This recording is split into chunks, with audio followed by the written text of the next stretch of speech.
Thank you very much. Good morning, everyone. I would like to call the meeting to order and acknowledge that we are in Treaty 1 territory, the home and traditional land of Yanashidi, Ojibwe, Inuit, Cree, and Dakota peoples, and in the national homeland of the Red River Métis.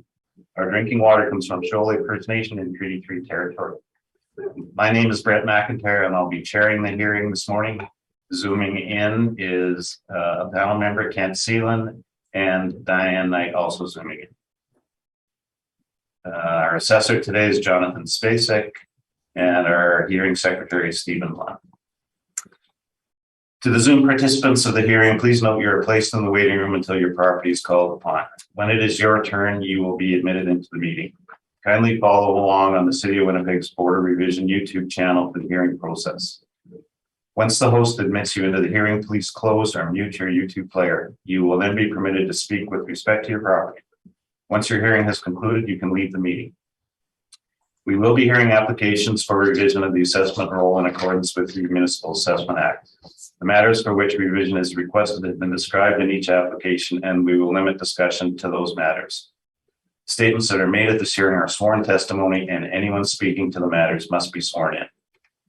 Please be advised that comparisons of assessments of properties are not considered evidence of market value by the Board of Revision. The Board of Revision is appointed annually by Council and is independent of it and the City Administration. It makes its decisions on the basis of the evidence provided at this hearing and issues a written order that will be mailed to all parties as soon as possible.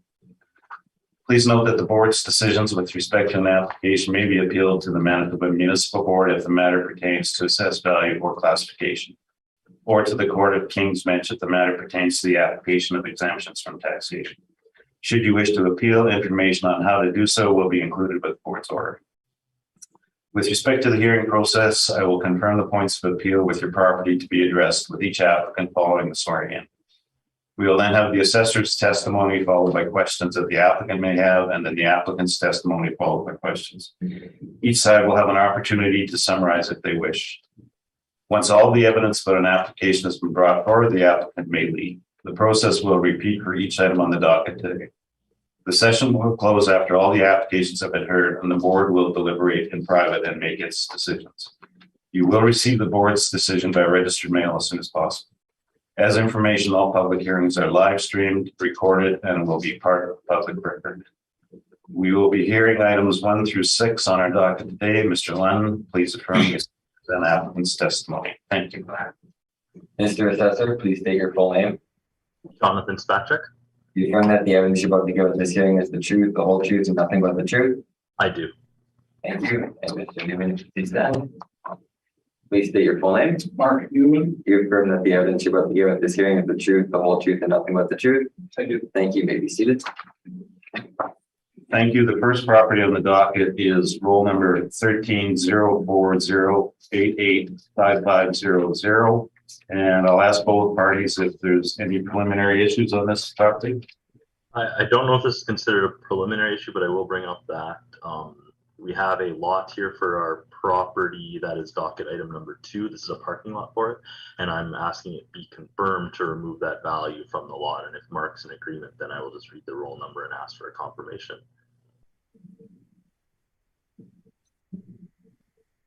Yes. Does that make sense? Okay. So then you can read the details of it for the record. No problem. Thank you. This is roll number 13-040-885500. We have a 2023 assessment of $471,000. And again, as I stated before, this is just a smaller lot behind our subject property on docket number 2, and it has a value of $471,000. I would ask that be confirmed.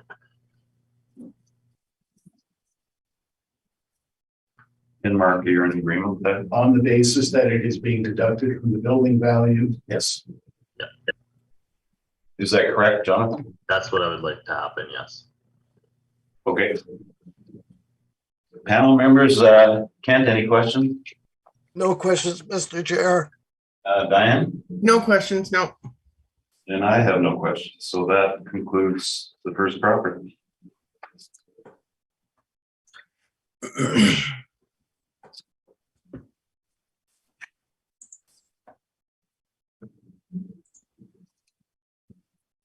Okay, the next property on the docket is 709 Portage Avenue. Again, any preliminary issues? No preliminary issues. No. Okay, Jonathan, you can proceed. Just let me get there. No problem. Let me know when you're ready.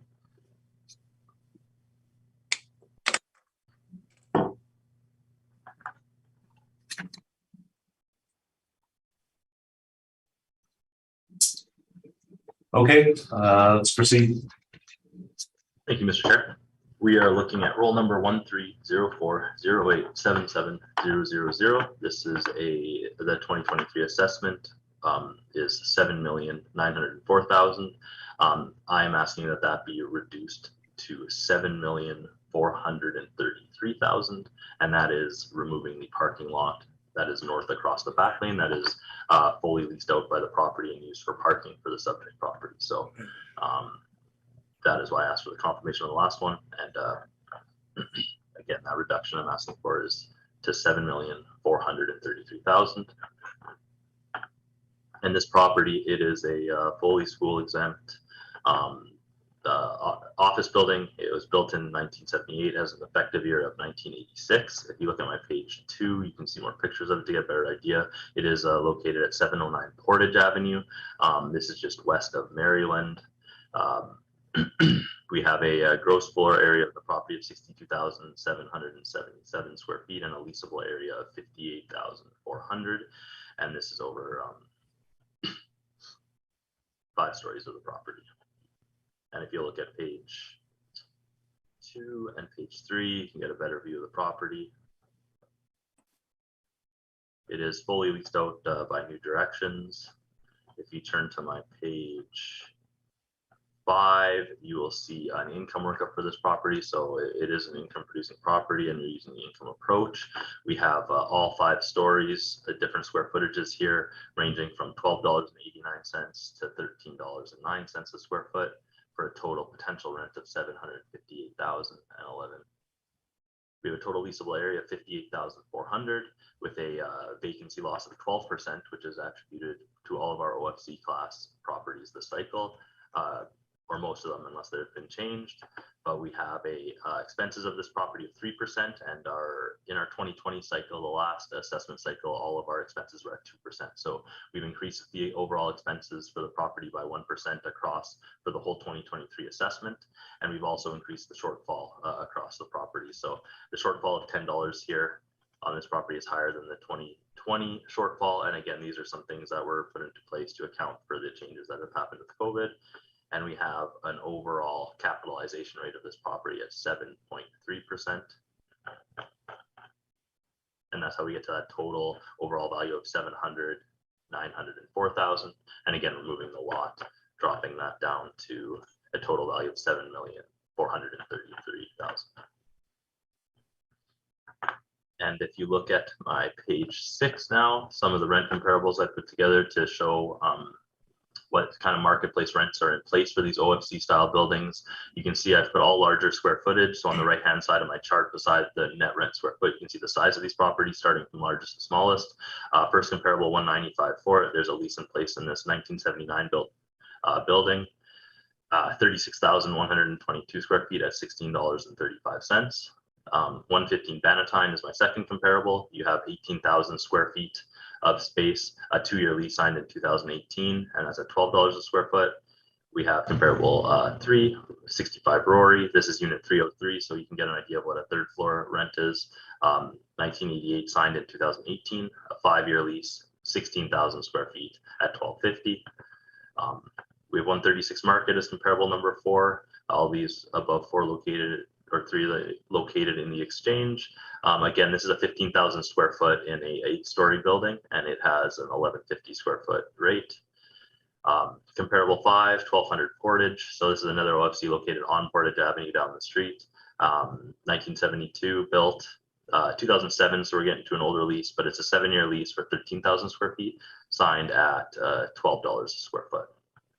And then 825 Sherbrooke is the 6th comparable, also located pretty close by, a 1968 building. We have a 3-year lease signed in 2018, 11,729 square feet at $16 a square foot.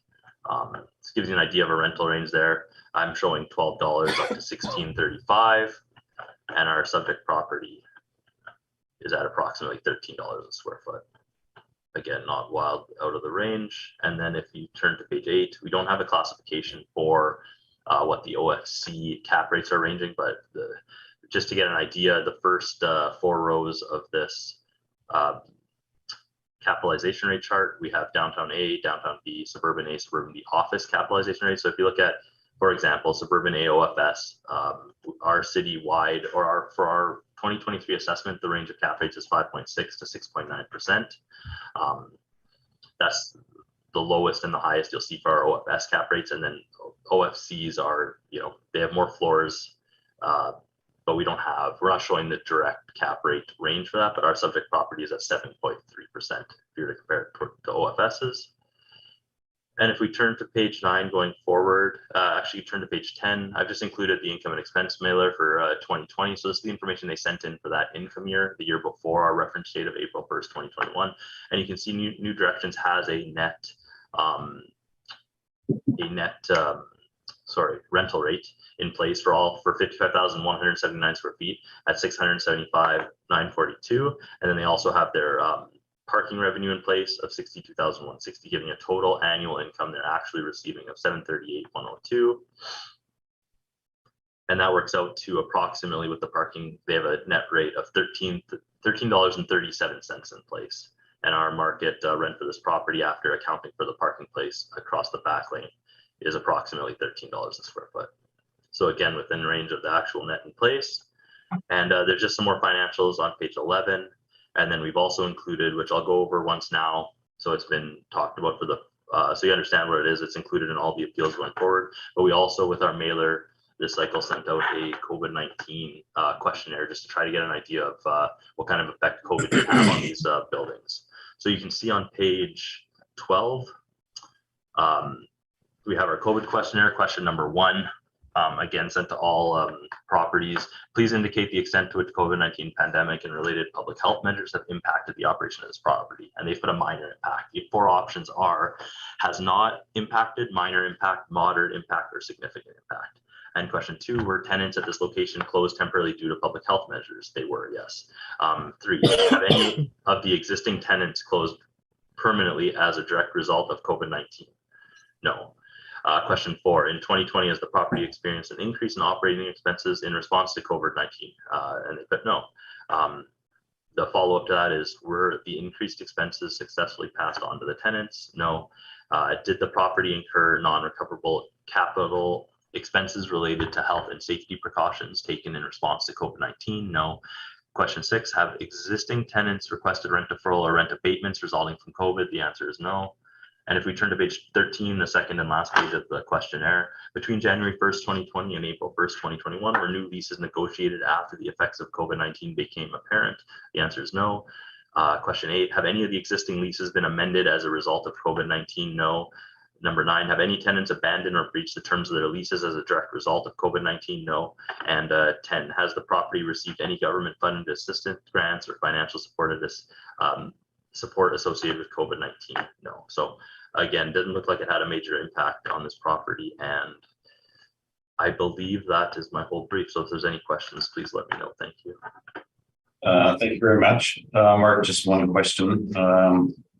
He's made the recommendation and you agreed to that reduction.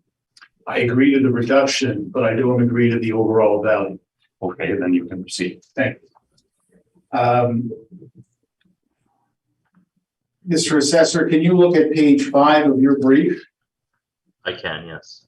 So that is the valuation, and that is model driven, I gather. Absolutely. You're right. And then if we look at page 6, there are the comparables. So you've got 8 comparables. Let's just talk about a couple of them. Comparable number 7, 1780 Wellington. That building is on the corner of Wellington and King Edward, Route 90 heading south, correct? Correct. And that is the building that the office building, 4 or 5 stories, that's part of the Radisson Hotel I think it's Yeah, I'm not remembering what it is now, but along Wellington, this office building is part of that complex. And Yes. are you telling me the city categorizes that as a C-class building? you know what, I believe I've had that one before. It could probably argue between a C and a B. Like, I'll just say for that building, that's the lease in place. Well, We could say it's superior to the subject property. I would not disagree. Sorry, say the last thing you I said. just said you could argue it's superior to the subject property. All right. Not major argument. Comparable number 6, 825 Sherbrooke. Yes. So that is a building that is on the corner of Sherbrooke, right opposite the Health Sciences Center, correct? Yes. Yes, it is. And in fact, the tenants in that building include the Health Sciences Center, Winnipeg Regional Health, Cancer Care. Yeah. That's become a medical building, correct? Yes, more medical tenants for sure. Okay. And then 195 4th Street, your comparable number 1. That is the building on the southeast corner of St. Mary's and 4th Street, correct? St. Mary's and Fort, yes.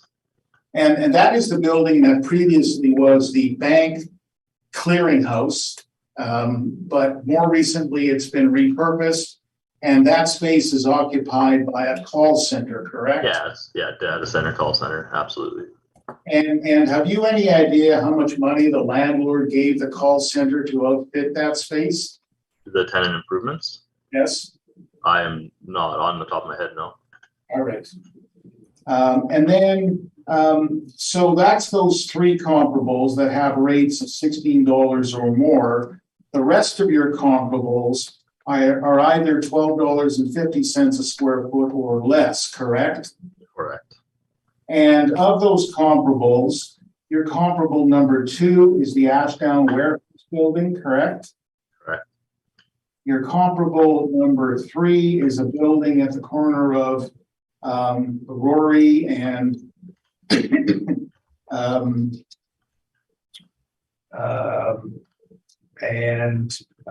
Bannatyne, correct? Correct. Like diagonally across the street from the Ashdown Warehouse, right? Directly diagonal across. And 136 Market is the building that is on the opposite corner to the Manitoba Theater Center. Yeah, Market and Rory. Right. So these buildings are all located in the Exchange District, and those are the rents that those buildings generated. And as we've discussed, they are all at $12.50 a square foot or less, correct? Correct. All right. Then if we can look, please, at page 10 of your brief. So you've noted the rent roll information received from the landlord. First of all, it notes that the leasable area is 55,179 square feet, and you're noting 58,400 square feet. Any idea why there is that discrepancy? I don't know where that change came from, no. And do you believe it's possible that that's a full floor plate measurement ignoring interior corridors? I mean, that could possibly be one of the things, yes. Okay, but in any event, you acknowledge the information from the landlord is that they are receiving rent on 55,179 square feet. Yes, that's what they're showing for the 2020 rent roll. And then the annual rent of $675,942. The rent they're getting on the building is actually $12.25 per square foot, correct? Without the parking, yes. Right. And so you then did a calculation by including the parking and noted that the blended rate is $13.37. That is correct. How many square feet did you allocate to the parking lot to do that calculation? Added no square footage. Right. And in fact, the parking lot has a separate assessment, doesn't it? Correct. Remove that value from the income value.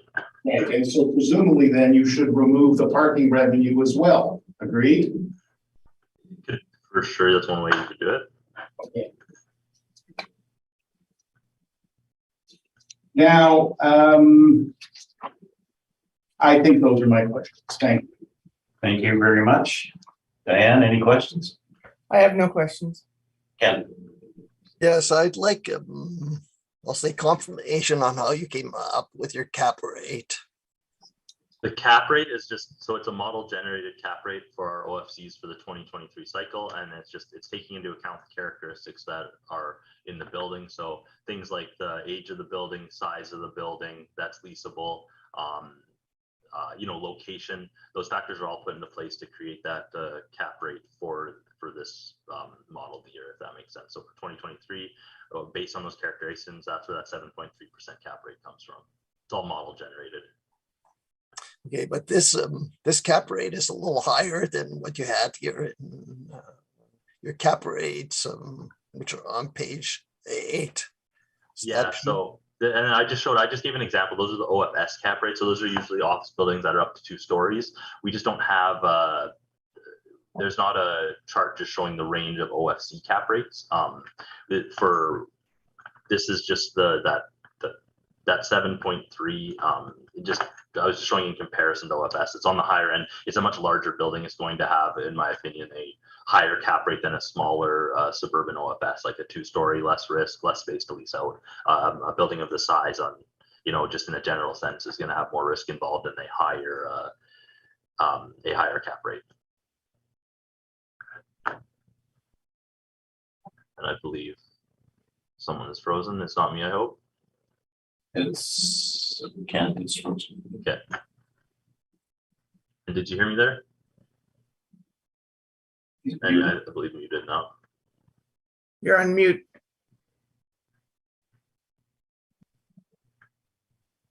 Oh.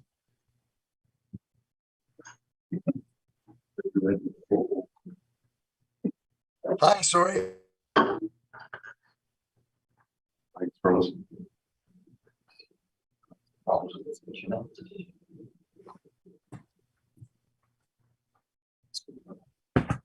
Hi, can you hear me? We're back. Yeah, hear you now. Team Zoom had to restart here, so I don't know why. My apologies. Well, did you hear the end of my answer there?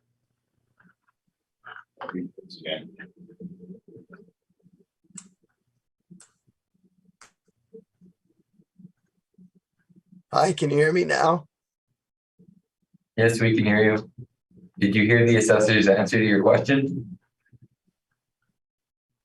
We take a short recess to deal with this. Okay, we're going to take a short 5-minute recess to deal with this technical issue. Super. No problem. Can you hear us? Yes, I can. Okay, we're back. Okay, we'll reconvene the hearing for 709 Portage Avenue. And Kent, was your question answered? I think it was. Thank you. Thank you, Mr. Chair. Thank you. And my only question was regarding the leasable area, and that's been answered. So Mark, you can proceed with your evidence. Thank you. So I'm on page 2 of my brief. So as I think we acknowledged, the parking lot to the rear and the building, essentially they are a single economic unit. The proposed combined value is actually $8,375,000, $7,904,000 plus $471,000. In 2020, the value was $6,260,000. And so what's being proposed is an increase of 33.78% or $2,115,000. So a couple of issues with the assessment, 58,400 square feet. As you've heard already, the rent roll and the square footage they receive rent on is 55,179 square feet. The assessor has acknowledged that the possible reason is that what I'll call the common area corridors are being included because it's a single occupant building. So there's an issue about the square footage. There's an issue about the rent. The assessor is using a rate of $12.97 per square foot. I'll come back to that in a moment. There's an issue about the cap rate. In 2020, it was proposed at 7.65%, but the value granted was based on a rate of 8%. And I noted as well in the brief that for 2020, there was a deduction of the parking lot. I anticipated the assessor might do so, and in fact, that has happened. So let me come back to the square footage on page 3. So as noted, 55,179. I am asking the board to use that. That's what rent is actually being paid on. Actual rent is $12.25 per square foot. The landlord gave the tenant $55 per square foot to secure this lease. And over 15 years, that would calculate to $3.66 a square foot. But when we look to the rents for comparable OFC buildings, I've given you a set of comparables as well. And if I can ask you to, no, I won't ask you to jump ahead. I'll come back to it. So 471 Portage, a building just by the University of Winnipeg. I'll show you a number of leases at $12 per square foot and less. 570 Portage, a building slightly to the west of 471 and diagonally across the street from the CBC at the corner of Portage and Yonge, $11 a square foot. And I'll also show you there's 260 St. Mary's at $12 a square foot, 1200 Portage, a comparable the assessor has used. And I located a lease rate of $10 a square foot in that building. And I will come back to this once I get to the attachments, but I will tell you simply that I have selected $12 a square foot as the rate. The parking lot we've dealt with, non-recoverable, I'll deal with separately when I come to deal with that submission. So I want to talk about capitalization rates. So what's happening, or what was happening in the office market, is that there was considerable amount of construction in downtown Winnipeg. The True North Center came online in approximately 2018. There was a ripple effect throughout the office market. And you can see that, and I'll show you in a moment what the vacancy rates were for Class C buildings. Layered on top of that, of course, we have COVID. And again, I'm on page 4 of my submission now. A reminder about the impact, page 5 at the bottom, a reminder of the impacts of COVID, state of emergency, various public health orders, which continued more or less, certainly to into late 2021. Office remote. Many offices immediately pivoted to a remote work environment, and it hasn't changed. Look how we're doing this hearing. 2 of the panel members aren't here. Assessor's not here because remote has become our world, but it's going to have a permanent consequence in terms of office buildings and the demand for office space. The other thing that's happened, of course, and I see this in my office environment, vaccine mandate conflicts. There are people who don't want to be vaccinated. There are people who have been and don't want those people in the office. It has created conflict, and it leads to a perpetuation of remote work in order to avoid that conflict. Rent wasn't being paid by a lot of tenants. A lot of rent subsidy programs were put in place. I deal with that at page 8 of my brief, but various rent subsidy programs. And the point of all this is simply a capitalization rate is an expectation of an appropriate rate of return. The cap rate is influenced by the perceived risk associated with the investment income capacity, investor expectations, and required returns available for other investments. And so now to the top of page 9 of my brief, here we see quoted Class C vacancy rates by various of the brokers. In 2021, Capital Commercial is reporting 18.4%. In 2020, it was 11.6%. Colliers was reporting 18.7%, and Stevenson was reporting in the Central Business District 11.9%. And this is all as a consequence, in part as a consequence of the development at True North Square. There's an oversupply. It has a trickle-down impact on lesser quality assets because people are able to move up to a better quality asset without having to pay as much rent as they historically had to. Investor expectations, I suggest, will have been dampened by all this. So you've got the uncertainty of the oversupply in the office market. You've got the impacts of COVID and what that means in terms of a remote work environment. And what I would suggest is a dampening of demand for office space. And the impact of all that ultimately is that it creates great uncertainty. So investors don't know what to expect. They don't know what their occupancy or vacancy is going to look like. They don't know to what extent COVID is going to change their world. And in the face of all that, we see the assessor reducing capitalization rates, in this case from what was proposed at 7.65% for 2020, but allowed at 8%, but now decreasing it to 7.3%. And I don't think that's appropriate in the environment that we now face in the context of office buildings. You know, this building is not in a prime location. It's somewhat of an older building.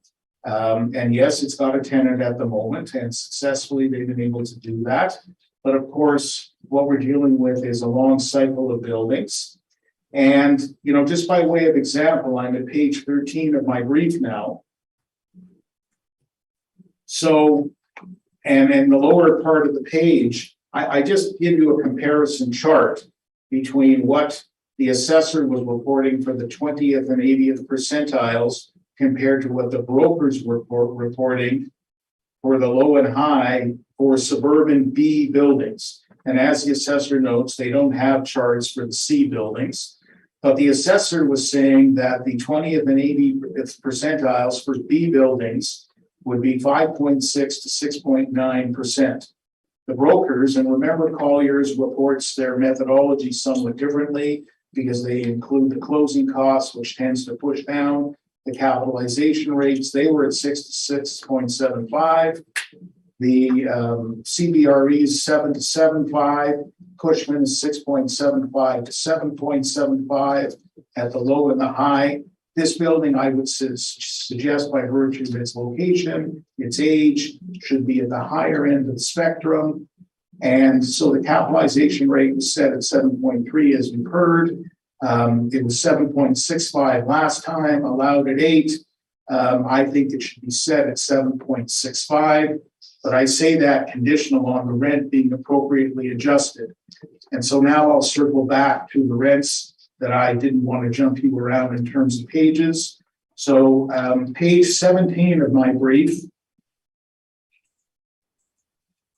Here is a listing of rents presented by the assessor for 2023 for 570 Portage, a building that's approximately 4 blocks away to the east on Portage.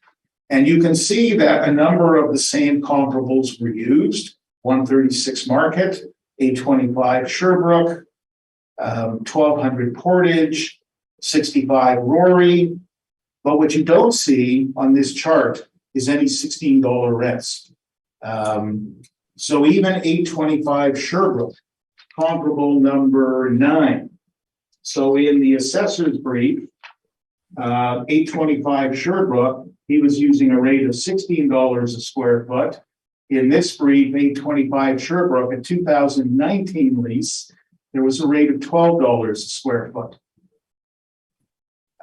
So as I say, there are no $16 rents on this chart. The highest rent is $14 for 428 Portage. 428 Portage is the power building, and it's connected to the overhead walkway system. So that lends support to what I'm saying to you in the context of the rents being supported at a rate of what I'm suggesting to you, $12 a square foot. Then page 18, this is a listing of rents from 471 Portage. This is an office building, substantial portions of which are occupied by the University of Winnipeg. You can see there's a variety of rates in place, but if you look at the rates for the 7th, 8th, and 9th floors, the upper floors, you can see $10, $50, $12, and $12 a square foot. And then in the lower section of the chart, you see one retail rate at $23.50, but beyond that, you're not seeing anything above $12.50 a square foot. Even the city is paying $12.50 a square foot for space in that building for some 6,000 square feet. So what I then come down to is this. If you go to page 20 of my submission now, I've corrected the square footage to 55,179. I've used a rent of $12 a square foot. Remember, the rate in place is $12.25, but remember the landlord gave this tenant $55 a square foot, which if amortized over the term of the lease is $3.66, 12% vacancy, $8.50 on the shortfall. Actually, I don't think that's the correct shortfall now that I look at it. It's not. So that shortfall is $1.50 low. And then there's a 7% on recoverable, which I'll address separately. I use a 7.65% cap rate. That generates a value of $6,347,000. I subtract from that the $471,000 on the building. And so the building value I'm suggesting should be $5,876,000, or to put it differently, the combined value should be of the economic unit overall should be $6,347,000. I'll just make one final observation. The assessor agreed that his comparable at 1780 Wellington, the office building beside the former Radisson Hotel, that could well be a B building, but in any event, he agrees that Superior, 825 Sherbrooke, we agree that that's become a medical building by virtue of its proximity to the Health Sciences Center and the tenants in there. So I think that the assessor's $16 rents are not supported by this building. I think $12 is the right range, so I'm urging that upon you. And that's my submission on these aspects of the hearing. Thank you very much. Jonathan, any questions? I have no questions, Mr. Chair. Thank you.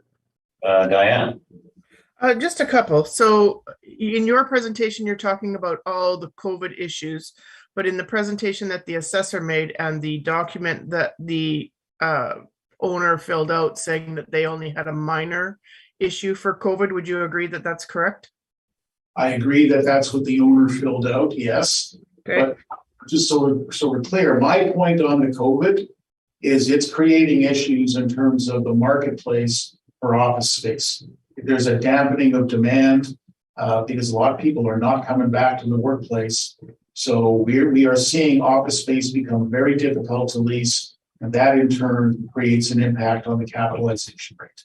Okay, and then at the date of this assessment, that building was fully occupied by New Directions, correct? That's correct. And the Sherbrooke rent that you're talking about, the discrepancies, one was a 2018 lease and one was a 2019 lease, is that correct? So the Sherbrooke rent that I referred to in my list is a 2019 lease, May of 2019. And the Sherbrooke rent referred to in the assessor is September of 2018. Okay, thank you. Thank you, Diane, and I have no questions. So that concludes 709 Portage Avenue. Oh, you have non-recoverable here. Yeah. Where is it? Oh, there it is. Okay, sorry about that. It kind of is sitting at the top of the document. Okay, Mark, you can proceed with your presentation on. And I'll be brief, and I'm reasonably comfortable that Chair and Ms. Knight have heard it. I'm not certain about Mr. Seelan, but I'll be brief. So the difference between the assessor and the appellant on this issue is not concept, it's quantum. And as the assessor noted, historically, for 2020, the non-recoverable was 2%. It was increased for 2023. We could actually go back in time a little bit further to 2018 and all the earlier cycles where the non-recoverables totaled 7%.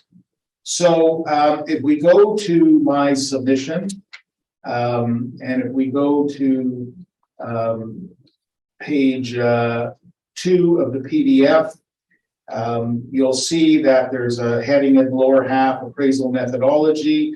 And appraisal methodology recognizes that certain expenses are not recoverable by landlords. And if we go to page 3 of the PDF, in the first quote, the appraisal of the Sauder School of Business, rather, the most important non-recoverable cost items to be aware of: space marketing, which is tenant inducements and leasing costs, as well as an allowance for structural or mechanical repairs. Non-recoverables make up a great variety of expenses. Many of them are listed at the bottom of page 3 of my submission. And just to highlight a couple: legal expenses, audit expenses, tenant improvements, leasing commissions, those are all non-recoverable. At page 4 of my submission, there's a heading, assessor historic non-recoverable. I tell you here simply that it used to be 7%. Page 5, 2020 saw a change in approach and saw the amount reduced to 2%. On to page 6. So here is an excerpt from the Saskatchewan Assessment Management Agency manual. And they note that, so this is another assessing authority. They note that non-recoverable operating expenses are expenses which are not passed on to tenants, and that the effective gross income must be reduced by amounts of non-recoverable. And then if you look on to page 7, they then give examples of what the non-recoverable operating expenses are. And they note legal and audit fees. They note structural repairs and repairs which are capital in nature, which will include things such as a roof, wall repairs, parking lot resurfacing, advertising and promotion, leasing commissions. These are all non-recoverable expenses. Lower half of page 7, you've got the quote from MPAC, the Municipal Property Assessment Corporation. That is the Ontario Assessing Authority, noting that go to get potential gross income, then get effective income, and then they note the need to remove certain non-recoverable expenses.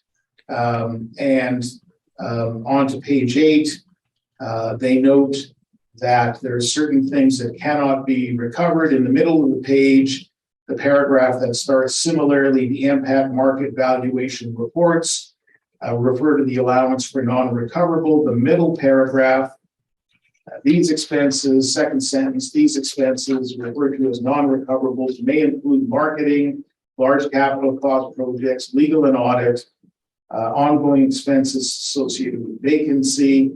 And so the point I'm making to you simply is that, and the rest of the brief, and I won't go through it, the rest of the brief is all of these authorities, which I have made reference to and support these concepts. So the point I'm making to you is that every building in its life cycle goes through the need to make certain expenditures. And I readily acknowledge that it's not every year. But for example, you're going to have to replace a roof. And so, you've got a footprint of this building, which is, I believe, about just shy of 13,000 square feet. So you might have to do a roof. Eventually, you will have to do a roof, 13,000 square foot roof. We've got a parking lot adjacent, where the land area is 18,953 square feet. That's going to need to be resurfaced at some point. These two items alone could easily cost $300,000. The assessor's allowance is $20,000 based on his rent. I'm using a lesser rent, so it'll be a smaller allowance, but the assessor's allowance is $20,000. And if we're dealing with $300,000, it'll take 15 years to recover that. But then you've got other repairs, you've got other structural items, you've got legal, you've got audit, you've got other fees. My point simply is that the 3% is not enough, and accordingly, I'm requesting a higher allowance. Subject to questions, that is my submission. Thank you very much. Jonathan, any questions? I have no questions. Thank you. Diane? No questions, thank you. Kent? No questions, Mr. Chair. And I have no questions. So that concludes 709 Portage Avenue. We'll take a 5-minute recess and then reconvene for the balance of the docket. Thank you all. Thanks, Mark. Have a good day.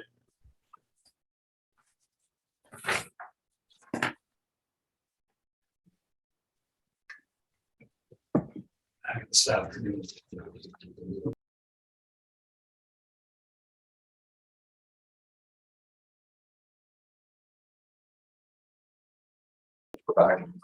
Thank you very much. We'll reconvene the hearing this morning. And as a preliminary issue, my understanding is that both the assessor and applicant filed their briefs late for items 3, 4, 5, and 6. And I assume nobody has any objections to the filing since you were both late. No, Mr. Chair, and if I just so that everybody is aware, I emailed Rocky in advance of the due date the weekend before. I last minute had to take the date off, so I asked him if it would be okay if we handed these in a couple days late. He was okay, and then I emailed the board ahead of time as well, and they responded that they would put a note that we were in agreement to do that. So just wanted to let you know it wasn't just willy-nilly. I actually had a reason to be late, and I did request that. Yeah. So, and we were all okay with it.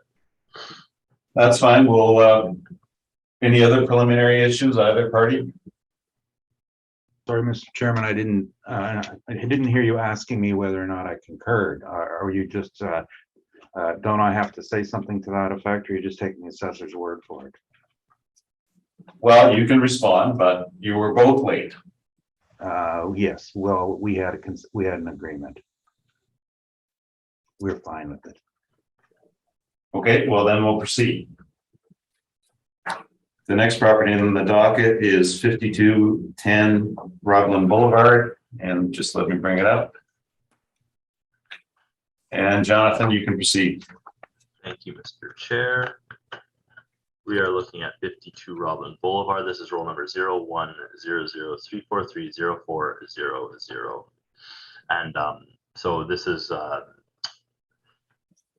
the 2023 assessment is $231,000. We have a vacant lot of land, zone C1, used as a parking beside a single-story OFS or office building that you'll see in our next appeal. So they are related to each other in that sense. They are the same owner, and you will see that pictures on page 2 just to get an idea of the lot and where it's located. So the lot, the roll number that is under appeal right now, the 230,000 is the purple outlined just off of Roblin there. You have the entrance off to the street, and there's 2 cars parked in it for the picture. So that's what we're looking at. And then at the bottom of page 2 is the street view. If you turn to my page 3, we have the modeled land value. So you can see the land valuation is $34.02 a square foot for the 6,791 square feet. And just above that, you can see that this property and the unit next door sold for a total of $400,000 in 2012. That's the most recent sale on it. It was a combined sale for both. And again, just to see the value of this lot, I've put together 4 comparables ranging from $41 to $81 a square foot. You can see they're located at 121 Kingston Street. We have a 3,762 square foot lot that sold in 2020, comparable to 1366 Grant, 5,000 square foot lot that sold in 2020. Excuse me. And comparable 3, 113 St. Anne's Road, 6,000 square feet, sold for $41.30 a square foot in 2014. And 67 St. Anne's Road, 6,000 square foot lot, sold in 2017 for $49.46 a square foot. These all range, they were C1 to C2 zoned lots, similar to our subject property. And I've also included pictures of these lots. You can see where they're located, how they're similar in size on my page 4 and 5 and 6. So just look if I missed anything here. And yeah, that's my presentation. Thank you. Thank you very much. Rocky, any questions?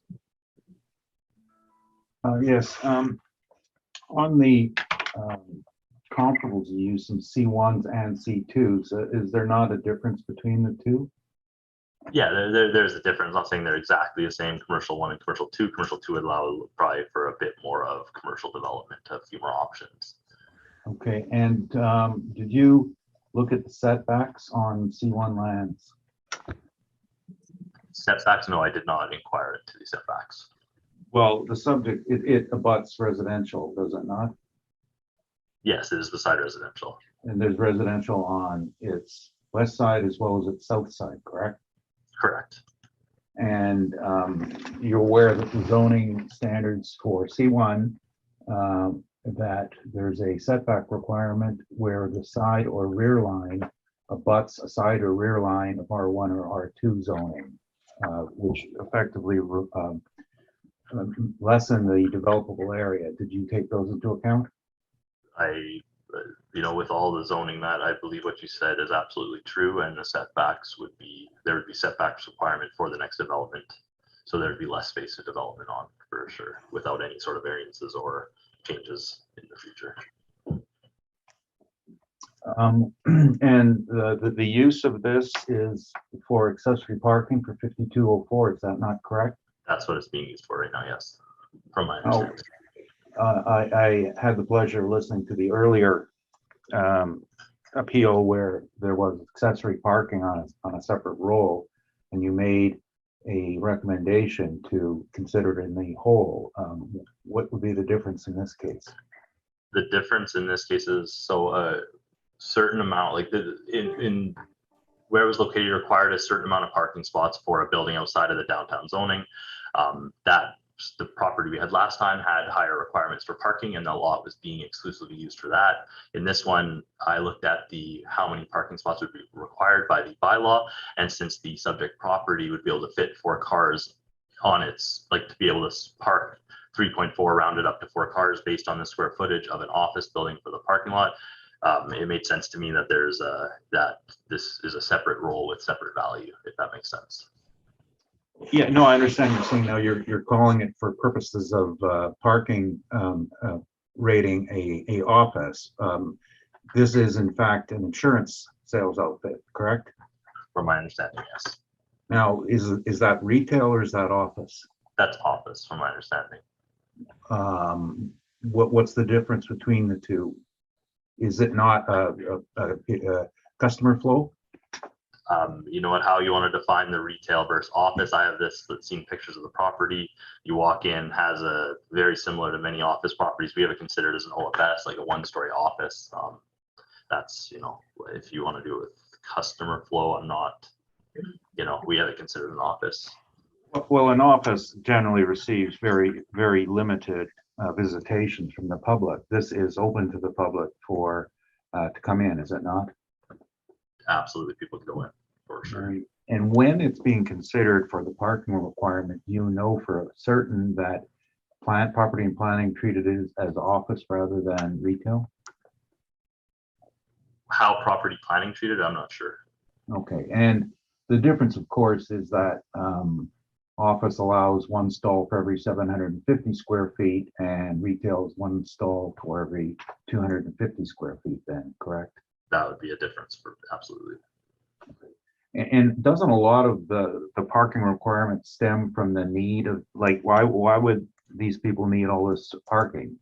Why would they feel the need to buy the land next door? Aren't they not rather expressing themselves that they do have a parking need? Yeah, I think as it's being used right now and as it was bought, the two lots together, it's just on separate titles, still split up as separate titles. And, you know, they're using that as parking, but if they wanted to sell it, I believe that option would be there. Whether that happens or not, we'll have to see. Is there any parking on the main lot? I see a garage with parking and then a drive-through that you could park on. Is there separated parking spots? I cannot see from my aerial photo. Those are my questions, thanks.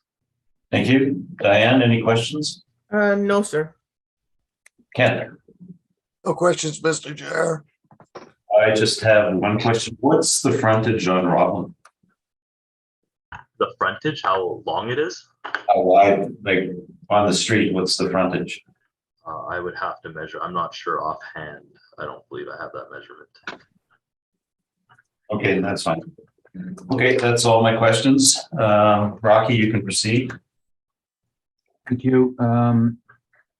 As the assessor stated, the properties were bought and sold together as a unit and a use. This was an insurance office and remained an insurance office after sale. The total price was $400,000, and the parking was a requirement for their business use. As you can see from the picture, the converted house next door has no parking. It has a drive-through lane, but no parking. It has a garage, which would qualify as parking. And as a result, they needed this parking for their workers and for their clients. So we were looking at it in terms of assemblage, accessory parking, rather than in terms of as a development site. Because the other reason being is if you look on our page 7, that the bulk standards, dimensional standards for commercial under C1, they have a 10-foot front yard setback, but in the notes further down under notes B, abutting on R1 or R2, then you need side yards and rear lot lines of 10 feet of landscaped land, which is not parking land, not building land, of course, and that's just to ensure the separation. And the subject, the lot to the west is residential, and the lot behind it is clearly residential with a swimming pool. So the utility of the lot is marginal, and the visibility at this point is extremely low, being an angled, tree blocked, small lot, narrow lot on Roblin. Just to point out that access on Roblin is always been or is now extremely difficult to get. Now that you can see that they do have an access off Roblin, so that access will be grandfathered in with any development that is compatible with the zoning, but not one that is say someone wants to put multifamily up, then there's no guarantee that they would be able to get that access any longer. Roblin, you'll note that the land in front of the subject property is inset from Roblin Boulevard, and this was set up I think about 20-30 years ago, where the city planners put control strips on either side of Roblin Boulevard, and of course at the time they also had ditches as well. But the control strip was another method whereby they wished to have room for possible future widening and control the access that is granted on Roblin. So it's not it is very, very restricted now. So we haven't contemplated whether or not they could redo the access or improve the access, but from current projects, it is limited. And so now C1 zoning in itself is not the greatest zoning. What you would really prefer is C2 because of the flexibility. And our bulk zoning charts are referenced on pages 8 to 12, and they show the differences between C1 and C2. And a particular concern would be the, sorry, I'm just looking for the retail oriented page here. Which would be, I'm not used to reading on this from the computer.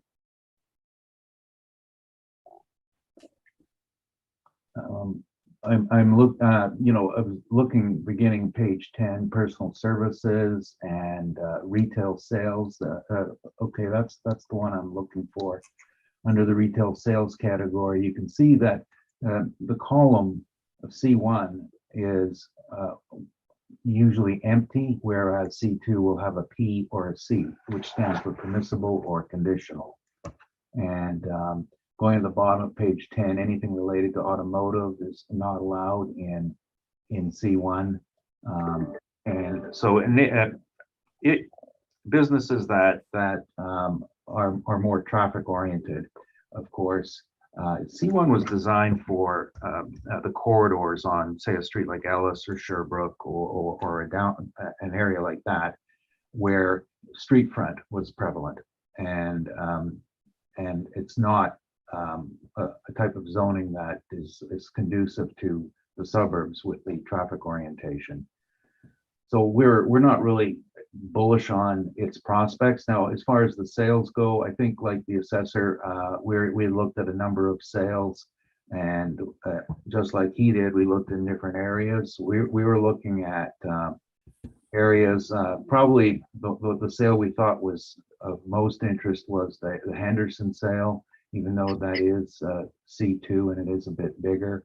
And then the Main Street sale, rather than anything that was had an orientation that differed from it. And we're heavily influenced by the overall sale purchase as 5204 and 5210 were a package deal. And we believe that the value should be treated as a package. That's my presentation. Thank you very much. Jonathan, any questions? Oh, he's muted. I believe no questions. Thank you. No questions, Diane? No questions, no. And Ken? No questions, Mr. Chair. And I have no questions, so that concludes 5210 Rockland Boulevard, and we'll proceed to the next one on the docket, which is the adjoining property, 5204 Rockland. And Jonathan, you can start your presentation. Thank you, Mr. Chair. We're looking at roll number 010034302000. We have 5204 Rockland Boulevard. We have a 2023 value of $585,000. So this is the single-story converted house to office that was next door to our last property. This is the same owner. The house was originally built in 1950, and due to some upgrades to making it a one-story office with basement space, with finished basement, its effective years have been adjusted to 1980 to better reflect the quality of the building. We have a total gross area of 2606 square feet with a leasable area of 2606 square feet. So this is a fully owner-occupied building. On page 2, you can see better pictures of it. We have the main building itself, which is the, again, home of the owner-occupied insurance company. And then we have the garage on the back corner and then the driveway up to it. You can see some better pictures on my page 3, get a better idea. Again, the same sale in 2012, both were bought. And then our model workup for this property, single story office. We have the standard finish for the main floor. This is 1570 square feet. So this is where the main floor is at $16.08 a square foot. And then we have a basement leasable, which is our C9 category, 1036 space of finished basement, and it's coming at 1259 model generated. We have a vacancy loss. This is standard across all of our OFSs this cycle. So we have a 6% vacancy for OFSs. We have a 3% expenses, $8 shortfall, and 5.75% cap rate. And this is where we get that total value of 585. If you look at my page 6, we can see, again, looked at tried to get as close to the subject property as possible, but just a local area analysis of Roblin. You can see we have a range of rents from $13.50 at comparable number 6 up to $16 at comparable number 7. Again, these are some older leases signed in 15 and 17.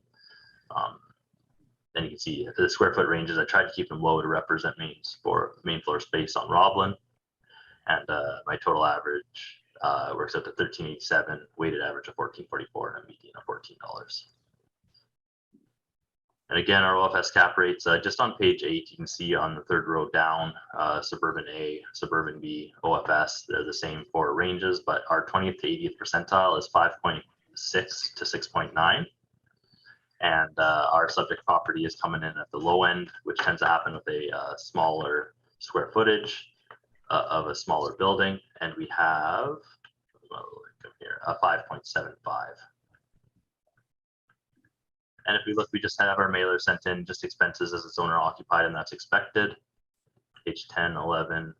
And then again, the COVID mailer, minor impact. Overall, nothing really sticks out. Everything answered no on it. And that is my presentation. Thank you. If you have any questions, please let me know. Thank you very much. And Rocky, questions?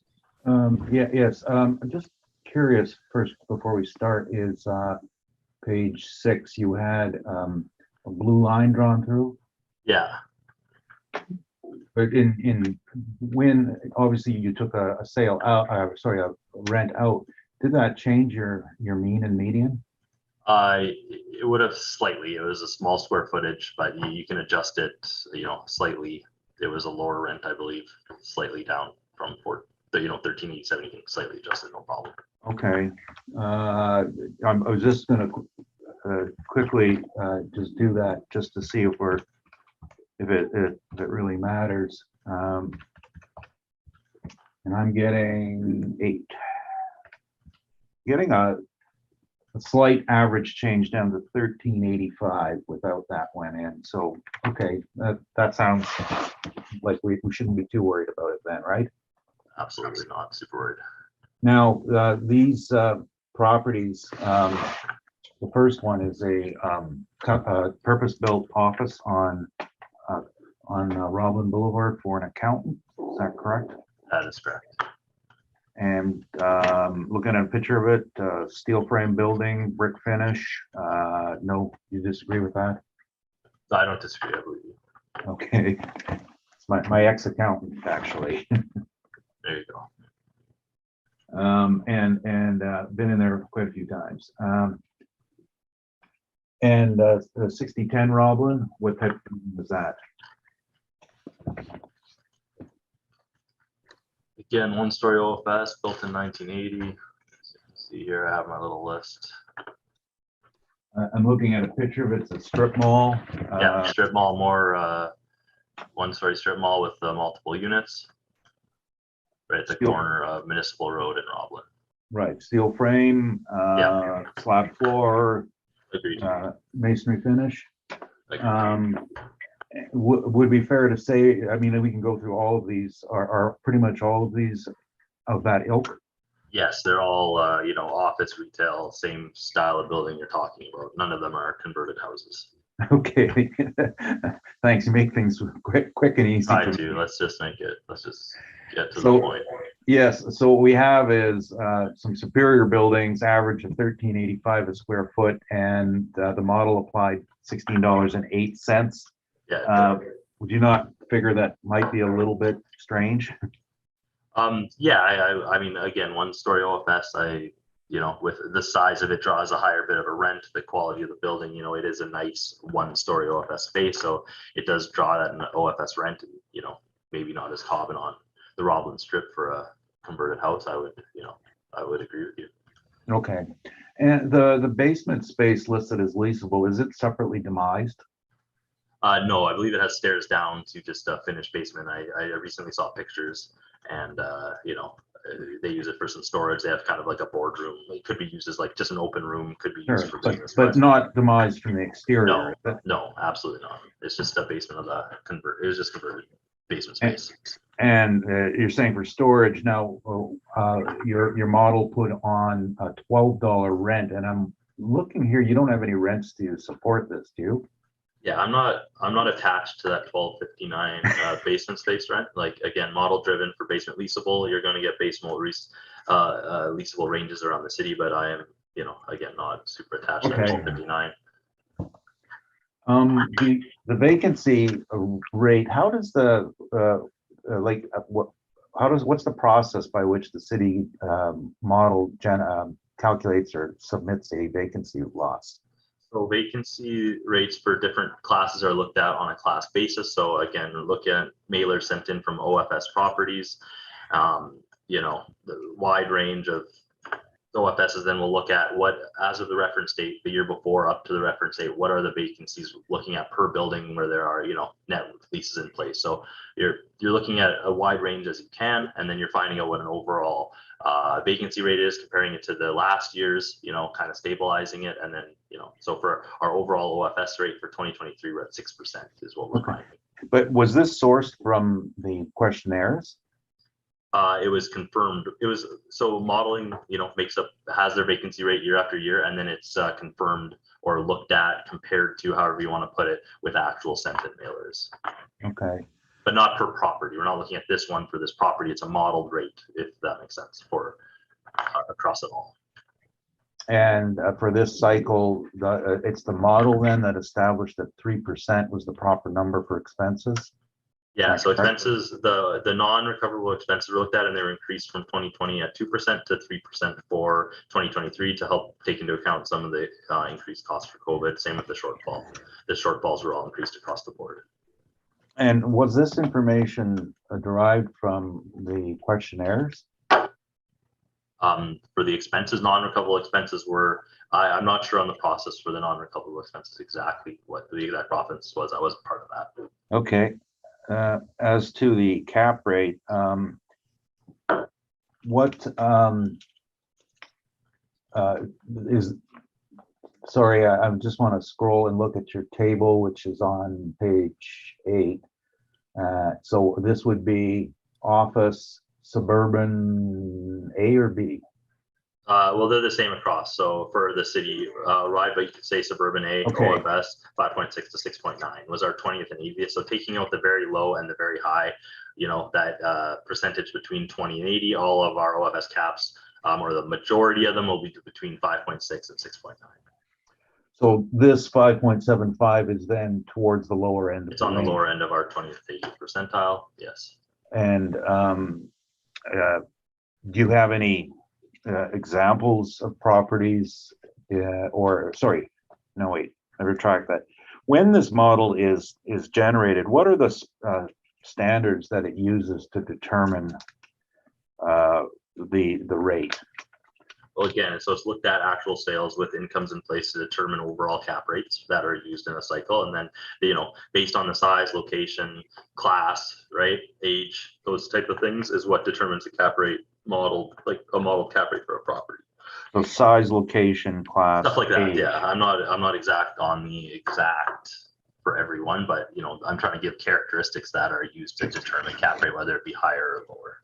And as not being a modeler, do you have any idea what the borders are on those? I do not have it on the top of my head, know what the exact breakdowns are, or what changes it. You know what I mean? How many office buildings sold for investment purposes in the year immediately preceding the reference date? Do you know? Great question. No idea. I don't have that in front of me. Like, I don't have the list of all the sales. I do not have it memorized. No, I was just asking that to put it on the record. And does the city, for its sales research, rely on the same database that they're involved in creating, which is Sabre? Good question. Not sure. Okay.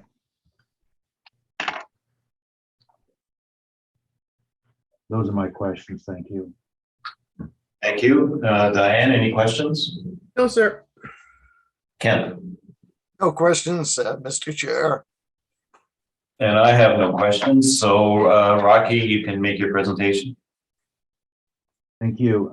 Firstly, just point out that in the assessor's brief, and I could have covered this in a question, but I think it's fair ball. On his page 10, the owner was asked what his leasable area was, and he put 1,500 square feet. Now it's owner occupied. So we just have that is what they believe their space has value to. Well, what we did is we looked at it on the basis of the main and then storage space. I think that the assessor's comparables at 1385 are actually at an average are actually pretty fair. They're still all superior buildings to the subject, and we decided at 13. And on that basis, I think we're reasonably that's a very good number. You know, even with the assessor's evidence. As to the basement, there are no real basement rents in our market, but we on page 4 have got some that we've reported over the years, and you can see a lot of these are very dated because basement space over the years has been pushed out of the market by building code. You can't just put a basement on the market and say it's worth something, because now you have to pass code. And for example, 2025 Corridon, which is the dance hall at $5, November 17, is to code, as well as 1512 Regent, which is from 2016. Those are the two at code. The 434 Archibald, the fourth one down, is at code, and I was in there a few months ago. So this is the problem, and code, of course, is going to deal with fire escape and fresh air intake, and of course the site has to have its own access, and most all of these spaces are not barrier free, which gives them another problem on code, where if you're haven't changed your use, you can continue on with it, but if you do want a change in use, there are barrier-free considerations. Of course, the subject is not barrier-free. So we have just put a very nominal number, which is supported by the data, and with a net income totaling 24,554. Vacancy is derived from the market, and on pages 6 to 11, this is the Johnson report. And this is every vacancy in the Johnson report in office for the year in question. And just to be clear, because I always get asked this is post-reference. People say it is not post-reference. It was published in June of 2021. Mr. Johnson and I have gone over this extensively. If you open up the Johnson report from June of 2021, you will not find any. You'll find 3 sales that were past January of 2021, and they were in March of 2021, because Mr. Johnson collects during the 6 months preceding the publication, and then compiles it, edits it, and publishes it. So the data, if anyone has a copy of the Johnson, and I've got it sitting over my other desk, you know that these are all prior to. Actually, most all are prior to January of 2021, well within the reference period. So what we looked at were the suburban numbers and the miscellaneous numbers, and they're total on page 6, showing that that the miscellaneous, which I just want to see what our person put on this. The overall office of 9.9, the overall suburban mean of 7, just averaged it out to 8.45%. And that's very, very reasonable. And it is not a model generated, computer produced number. The data is provided for your review. And that is what's important. There's no faceless model to confront. There is the data to confront. That's evidence.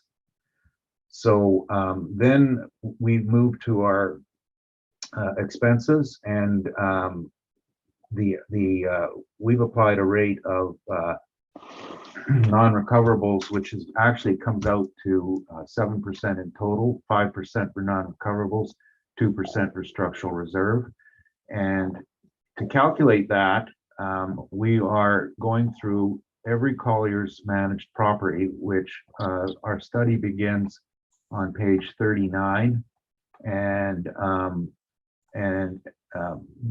I've only done half of our managed properties so far, and the mean is 13.33%. That's the non-recoverables. Now, the person who produced this clipped the median off, and the median is $8. And every one of them is listed by statement date, income, and I've made an adjustment for vacancy just so we're talking about the same methodology of only 5%, because vacancies will differ by property type.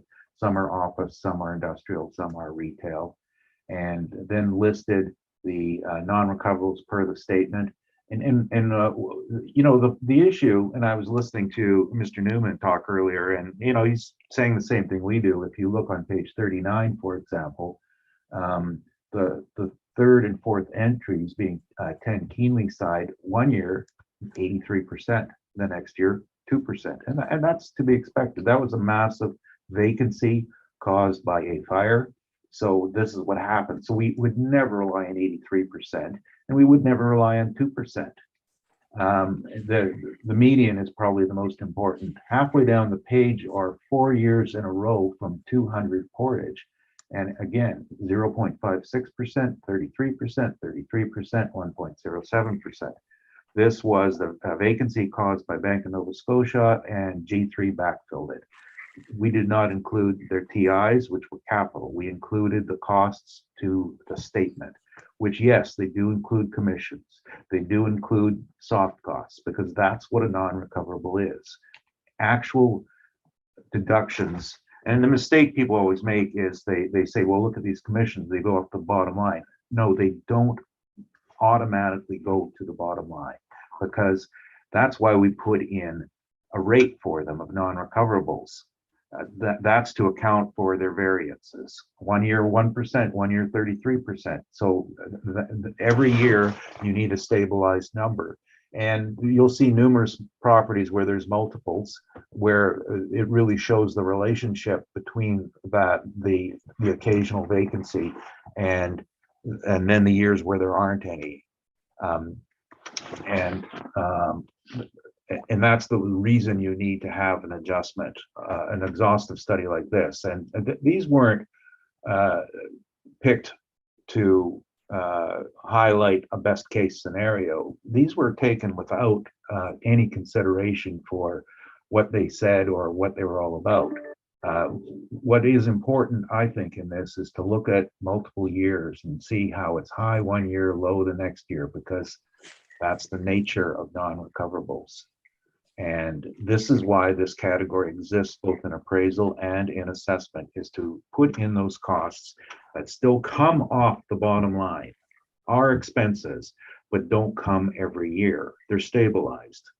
And it's not a question of, oh, they don't belong because they're a TI. They do belong, but they belong as a stabilization rate. We can't ignore them. There's no owner in this world who is so stupid as to say, oh, well, I'll take that income even though I have all these commissions. They don't. They take this into account. This is the world of finance and real estate investment. They belong. So we can't eliminate them on a whim. Now, in regard to the capitalization rate, honestly, this building would never sell as an investment property because it's too small, of no interest to the investment market. Any application of it is purely hypothetical, because the properties like this are sold on the basis of usually a direct comparison approach. And that's why earlier I said that it's sold as a unit, both lots combined for 400,000. And in the past, in the reference periods that were applicable to it, there was some agreement on it. So, but there hasn't been a 100% growth on properties like this. Now, the hypothetical we put on it is 7.75%. And Colliers has a model too, and our model is transparent, and we will give you the borders, we will give you the ranges, we will give you our thoughts on it and our educated thoughts. And just to put this in context, when people glibly quote some statistic from that they pick up off the internet, that is really pathetic. That's unfair. Because when we quote a statistic, I've got this office around me of 16,000 square feet of professionals who all participated in this study, who sell these properties, who have knowledge. I'm not the person who decided a cap rate. The market decided it, and our entire office go to work and compile and report on what the market said. We're not offering opinions. So our 23-point system, which has evolved over the years, is based on our brokers' feelings and our appraisers' feelings about how important properties are in the market, what factors are important. Now, the best Colliers rate is 6.0, and that's from our report. And as Mr. Newman also said and repeated, is that Colliers takes into account closing costs, and the world knows it. Well, most of the world knows it. So on page 30, if we were looking at our office rates, suburban office, 6 to 6.75, those are the best rates for the best buildings. It's not one size fits all. So when we go to looking back to page 2 as to where does our subject fit in, the first thing we do is the third line down is adjust for closing costs. And the actual math on that is three points on our scale, which works out to about 0.15%, 0.2% on a cap rate point scale. That's the difference. Location, suburban location, and when I say suburban, this is I lived down the street from this for a year, and it's a more remote location. It's not like St. Mary's, where there's or Pembina, where there's a vast hinterland. This is geographically limited, Roblin Boulevard, on the north side by the river and on the south side by development, and the borders with the Arm and McDonald. Now, Qualico, of course, is widening that a bit, but not to a major degree. It doesn't have the depth of hinterland that Pembina has, that St. Mary's have. We're miles off the main drag. You have residential housing, which then supports your retail on the transportation corridor. So Roblin is a secondary or main artery, and that's the point we're making there. The coverage ratio is a knock because there is no parking on the subject property. It required the second lot. So taken in conjunction, you could convert that, but then you'd have to consider the second lot as part of the value, and we did not do that. The building size is small. It's a house.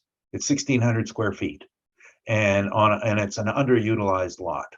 And what we're saying there is you've got 10,000 foot lot with 1,600 feet of space. So you're running 2,000 square feet below optimal, and which means redevelopment to take advantage of the density, which means demolition. So it's not. We're valuing on as it is, not on what it could be. And that's why we're saying with the lot. And the same issue has to go with the design and layout. It is a converted house. It is not a purpose-built. It is not made with a slab floor. It does not have steel frame. It does not have masonry finish. It is a concrete poured foundation with wood framing and wood trusses. Low life construction methodology.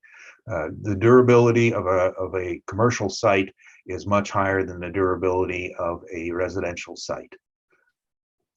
Just judging by every commercial building you go into that has a steel door with tempered glass, there's a reason for it. They open and close hundreds of times a day, whereas your house at home has got a skimpy little wood frame and 3 brass hinges. It's not made for the traffic. And that's just one example. The year built, can't change that. 1950. It doesn't matter how much renovation you do, you're still got foundation framing that are 62 years old. Quality, same issue. Condition, same issue. It's dated, it's old enough, it's not new. Income growth potential, we feel that this was a bit of a problem because you're dealing with a converted house. So you want a client, and this is probably key to it. So a client comes along and they're an international company, perhaps publicly traded. They follow IS 9001 standards, and they say, well, where's your fire system? Where's your sprinkler? Where's your barrier-free access? Because we need all this in order to rent. And anybody who is publicly traded will not be able to use this because of their own standards. It's just a limited group of users. These aren't major issues. Each one of these ones I've described is about 0.15 to 0.2 of a percentage point. But the issue everybody forgets, it's not one or two items. It's at least 23 items and more that go into the discussion of a cap rate. So we can, hypothetically, 7.75. Now, honestly, if we put this on the market, 245 on this, 133 on the other one, it's going to perform better than that. But you see, we were given the income approach. Everybody gets done on the income approach, and so that's the number it comes out to.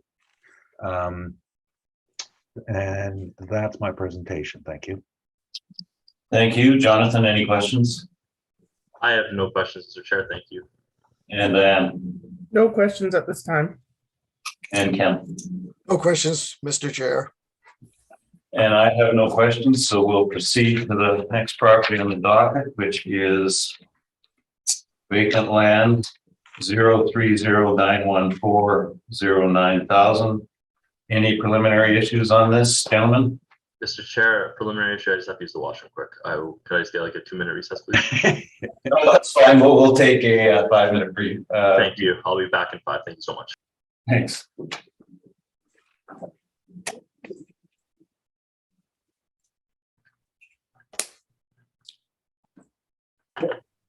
We're live. We'll reconvene the hearing this morning, and the property next on the docket 03091409000.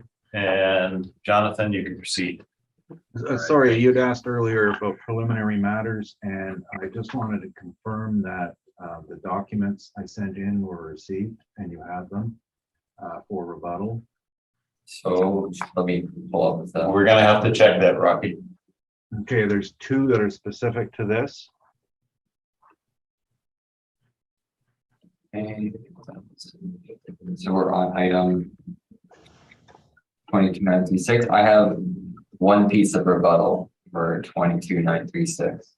Yeah, that's the one marked zoning map, I believe. I also sent in one called Henlow rebuttal.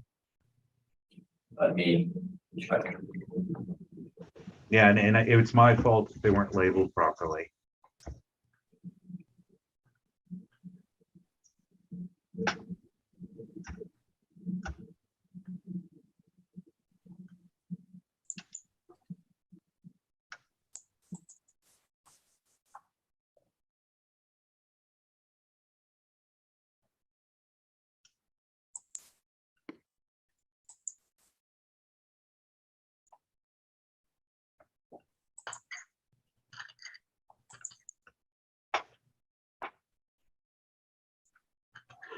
Okay, I will check.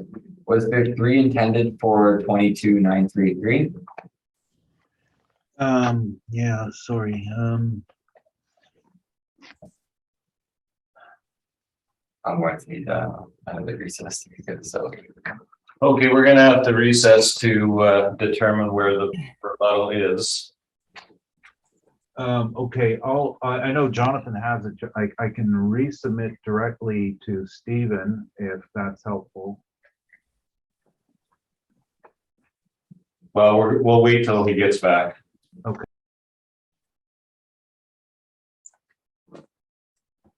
Okay, we'll reconvene the meeting. Just give us a second to load the documents so we make sure we have them all.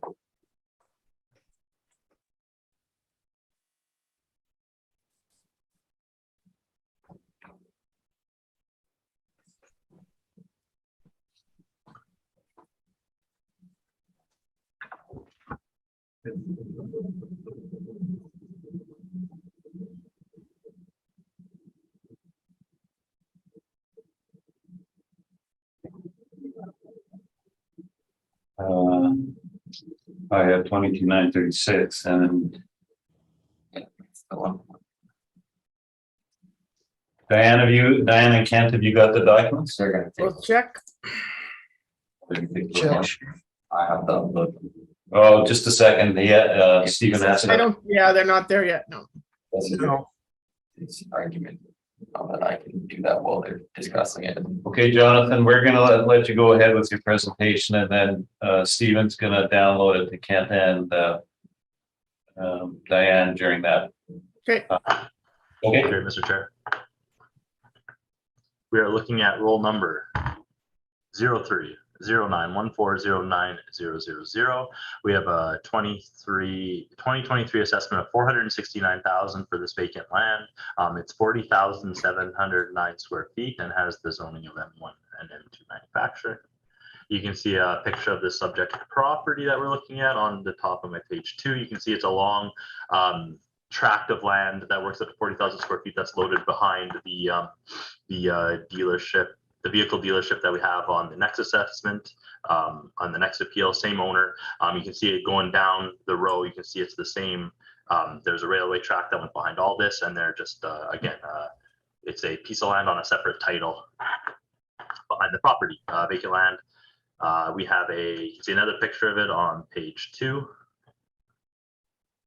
And we have on my page 3 just the model value generated for this land. So we have 40,700 square feet at $11.52. I've included 4 vacant industrial comparables, ranging from, on the low end, my second comparable, 16,337 square feet. That sold for $14.38 on July 16, 2018, and then up to $18.38 a square foot, a 21,222 square foot lot that sold in St. Boniface, August 1st, 2019 for, $18.32 square feet. And you can see on my page 4 and 5, I've included some pictures of these comparables just so you can see where they're located and what they look like. And I've also just included the definition of the zoning on page 6. And, again, that is pretty much everything you can see from my brief. If you have any questions, please let me know. Thank you. Thank you. Rocky, any questions? Yes, I do. Now you said it was zone M1. Are you certain about that? Unless you have something to show otherwise, my zoning for it is showing up on the zoning map as M1, M2. Oh, okay, because now it's in the rebuttal, and I just noticed that I didn't have the labels on it under zoning map, and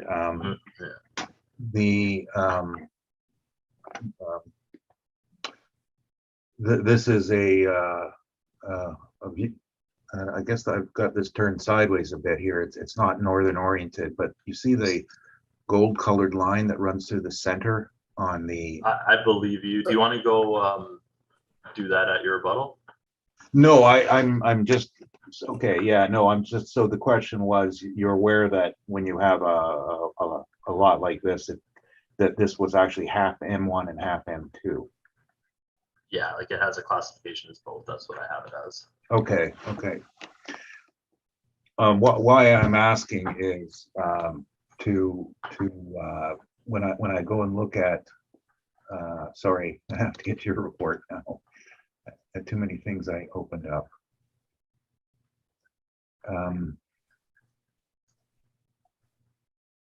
Okay. Oh, you do have M1 and M2 in your zoning. I see that in your page 1. Yes, sir. Okay, sorry about that. Now your comps that you brought forward are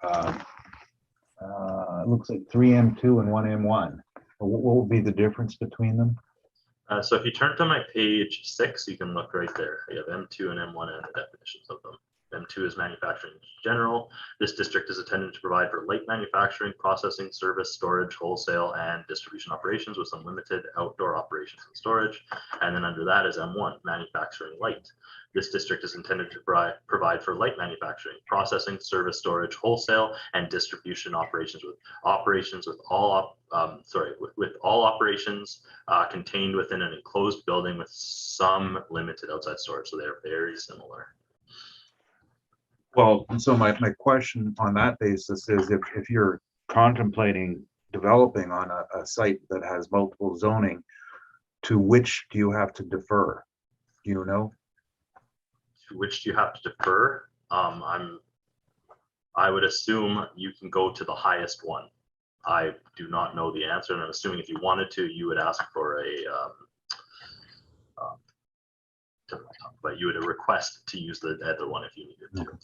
But again, that's your assumption. Absolutely. Yeah, and with a multiple zoned lot.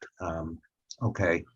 Now, and as far as the differences between the zonings, for example, this is for auto related, are both permissible? Are they both have the same standard? I just have to look at your zoning sheet that you had before. Yeah. I'm sure you could tell me. No, I just actually, don't want to open the last appeal. some of the bulk standards differ, you see, but there's site specific ones. Not in disagreement on that. I agree with you.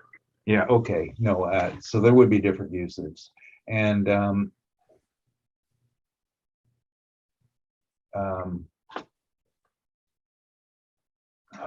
sorry, I lost your question page here.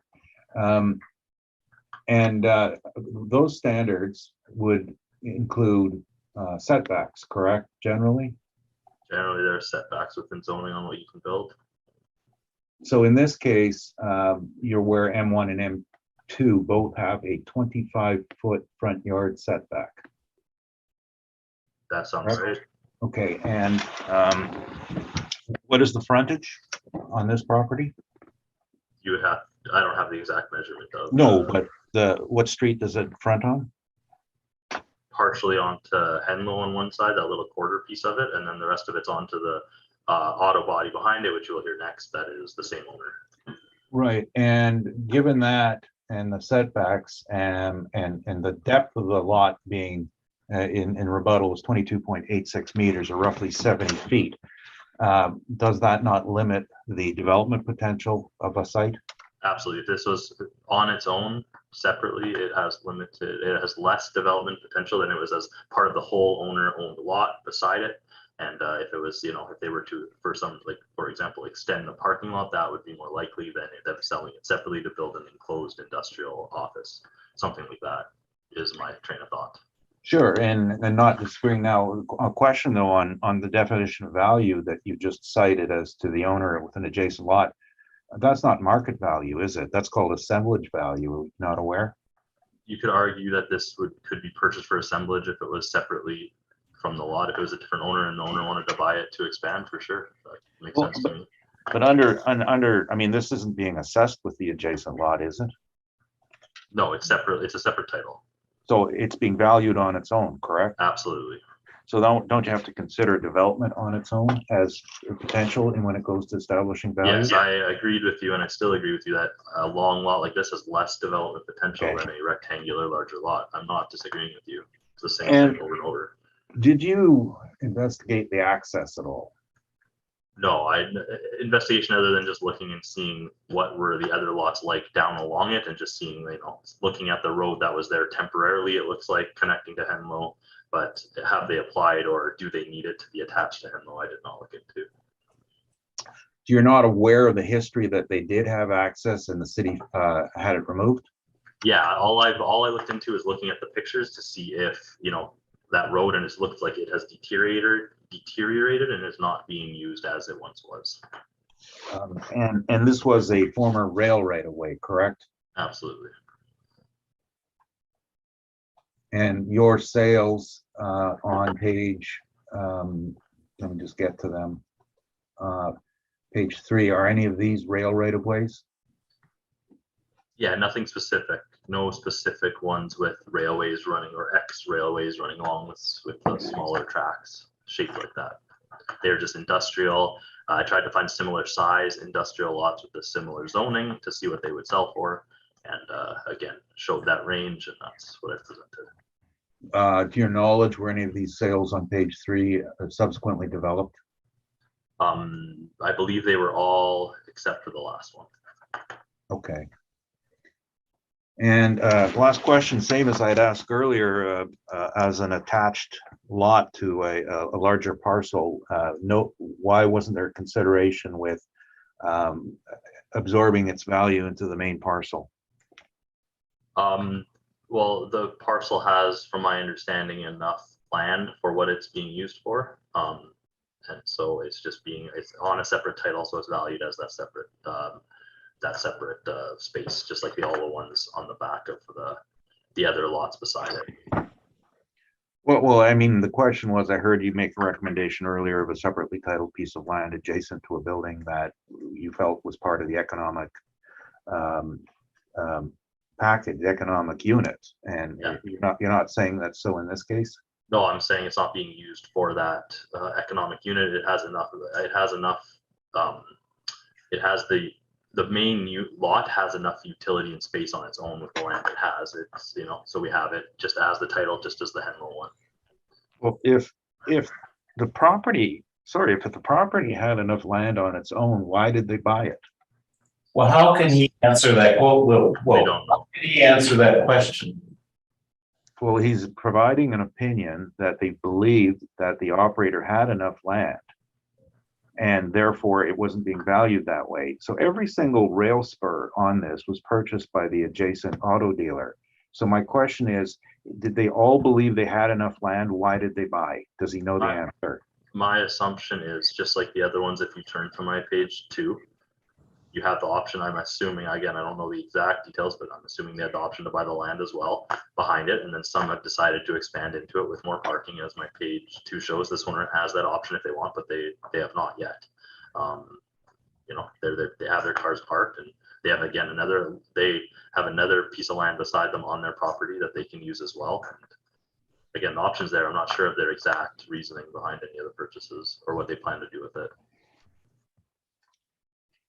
Okay, well, so my question was I know it was expressed strangely, but did not these other people feel they needed land for their operation, so they bought the land? Isn't that the reason they all bought it? Could be. I'm not sure of every situation on why the owner bought it or why they turned it to parking to include it in the lease. Maybe that gets them more buyers in this situation. They're not leasing it out, like it's not being used for, if they have enough land. If it was a very tight dealership and they had it, might be a different story if they had it made into parking and used it as parking. But again, it's just a vacant lot. Just I'm going to here, Jonathan. In all fairness, how can the assessor comment on what the purchaser was thinking and he purchased the land? Well, if you listen to his answers, he made several assumptions at several points. So my issue here is that don't make assumptions if you don't know the answer, and strike all the assumptions from the record. Then Let's just move on. very well. Those are my questions. Thank you. Diane, any questions? No, sir. Ken? Just for clarification, this piece of property was, I'll say, a railway right away. This actually was railway property. Is that what you were saying? Could you say that? I'm sorry, you cut out for me. No problems at all. So this piece of property was actually a railway right away. So the railway actually owned this property. Is that what you were saying earlier? Yeah, from my understanding, then the line was removed, and it's just been a long track. Each condo, each unit land has that piece behind them. Okay, thank you so much. That's all my questions, Mr. Chair. Thank you, and I have no questions. So, Rocky, let's proceed with your presentation. Very well. I will just briefly go over the rebuttal material, and I think I've already explained some of it. The one called zoning. Sorry, do we have that rebuttal material yet? Oh, it should be in your, And should we be looking at the rebuttal before he makes his presentation? Oh, you should make his presentation first. Okay, well, whatever order I'm boards to decide, tell me what to do. So you want me the main material, then the rebuttal material? Mhm. Is that what's being, Yes. okay, perfect. So my report was on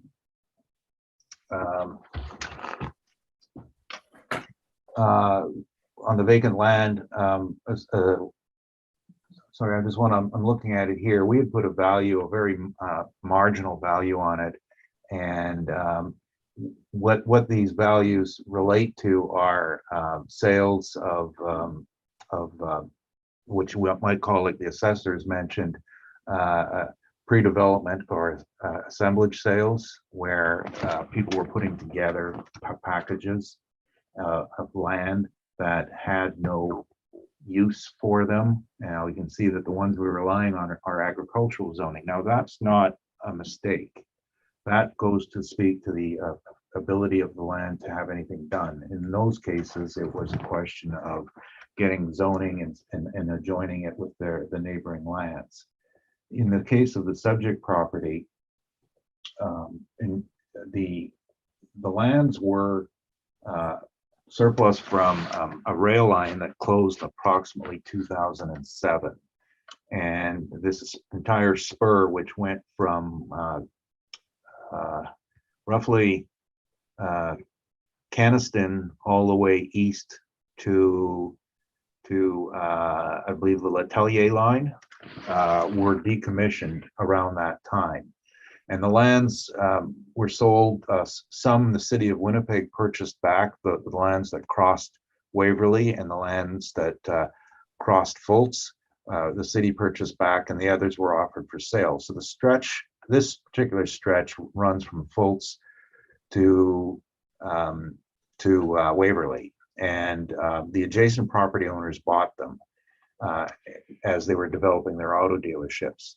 And the premise at the time was that they had hoped to get, or they were going to get, access onto Henlow, therefore making their properties worth more by having that ability to come in from the back side. So rather than just from their own private, this is a condo, sorry, the lands in front are condo titled. The subject is a fee simple title. So rather than coming through the condo side, they could then come in through Henlow and from the public access, and which connects to Scurfield. And it's a much better transportation route, especially for anything that was freight derived. And so the idea would be perhaps they could take the auto carriers through the industrial, through Scurfield, Henlow onto their sites, and then do their downloading from the back rather than from the front, which was the customer side. And this was in 2007. And what the rebuttal will show you is that many of them built access roads, and they no longer have access roads. They've all been shut down. The city denied access off Henlow and made them shut these down. So the lands are effectively landlocked. They have no access. They have the 25-foot setbacks, leaving 45 feet of developable depth of land, which is not enough for any building. And consider M1, M2 zoning, a semi-trailer takes 125 feet to turn a circle. They can't be used for any independent usage by the restriction of legal rights. So they are effectively in the same category as a zone land. There's nothing you can do with them. Now, the concept of them being assembled to the other parcel, that was the motivation, and the city took it away.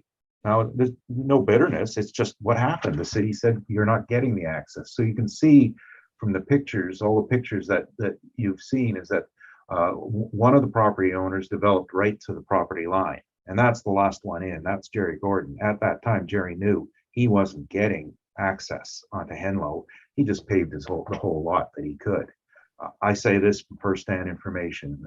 This entire strip on there are clients, long-term clients of mine, and I'm so intimately aware of their purchase decisions, their motivations, and the restrictions involving Henlo. So Henlo is a landlocked piece of land that helps them for their business purposes, which is not an accessible quality.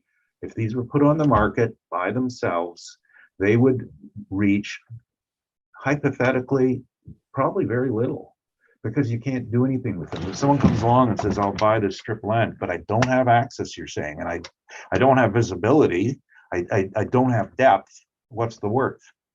So, you know, when we looked at this in the long run, it was just, you know, if you were going to do an assemblage on it with the parent parcel, possibly you could consider. But one of the reasons the assessor has never combined these roles is that, again, these are fee simple titles, and the dealer in front is a strata title, a condominium title. So the different title rights, same ownership, but different title rights. So on its own, under the Act, there is marginal value. We are willing to concede contributory value to the business on the main parcel. But again, I don't think that's accessible. So we are very happy that the two properties are heard in conjunction with each other, because then I believe you can see the whole picture. And that's my presentation. Thank you. Jonathan, any questions? I have no questions, thank you. And Dan? No questions. And Kent? No questions, Mr. Chair. And I have no questions, so you proceed with your rebuttal. Yes, thank you. So the one marked zoning map is, again, we've gone over it, but it shows. Sorry, which one are we? 1, 2, or 3? It's called zoning map, the label on it. I don't know how you received it. There's rebuttal 1, rebuttal 2, and rebuttal 3. So which one is it? I didn't put those labels on. I don't know. I apologize. I don't see it at all. You have to go back in and you'll see them, Ken. Okay, so I have to exit. Just go back into the one where he says into his email on the link, and click on the link and it'll be there again. Oh, thank you. Thanks. Oh yeah, 933 is the last one. So, Okay, so there's one that's 14 pages, one 15 pages, and one 32 pages. Well, the first one I'm referring to is a single page. It should be just labeled 22936 rebuttal. That should be the zoning map. Okay, got it now. I've got it. Okay. Okay, so if we have it there, this is just the view. This is a publication by the city of Winnipeg. We purchase these every year, and they're just zoning maps all across the city. And you can see that there's a gold colored center line, and that's the border between M1 and M2. So the smaller portion is M1, and then the larger, more, I don't know, we call it an L shape, reverse L or whatever, is M2. And their adjoining business is on the right side, that's the dealership. So this shows how it's split by the two zonings, and then there's frontage on Henlo. The measurement isn't given. And then there's a depth of 22.86 meters, which is roughly 70 feet. So out of that 70 feet, a setback has to be done of 25 feet, or over a third of the depth. That was what I wanted to show, that's, and then you look at the buildings in the neighborhood and you see what are people putting up. Well, none of them are going to fit on that parcel assessed on its own. The lands to the which are actually to the north, but in the picture in the top, that's Shaw, and Shaw purchased their section of right away, and they rejigged their land, and they had 3 titles, and they redid it and were able to resurvey it because they are on a fee simple. All of the auto dealers are on a strata, so they just took it as it was. Now the next one is called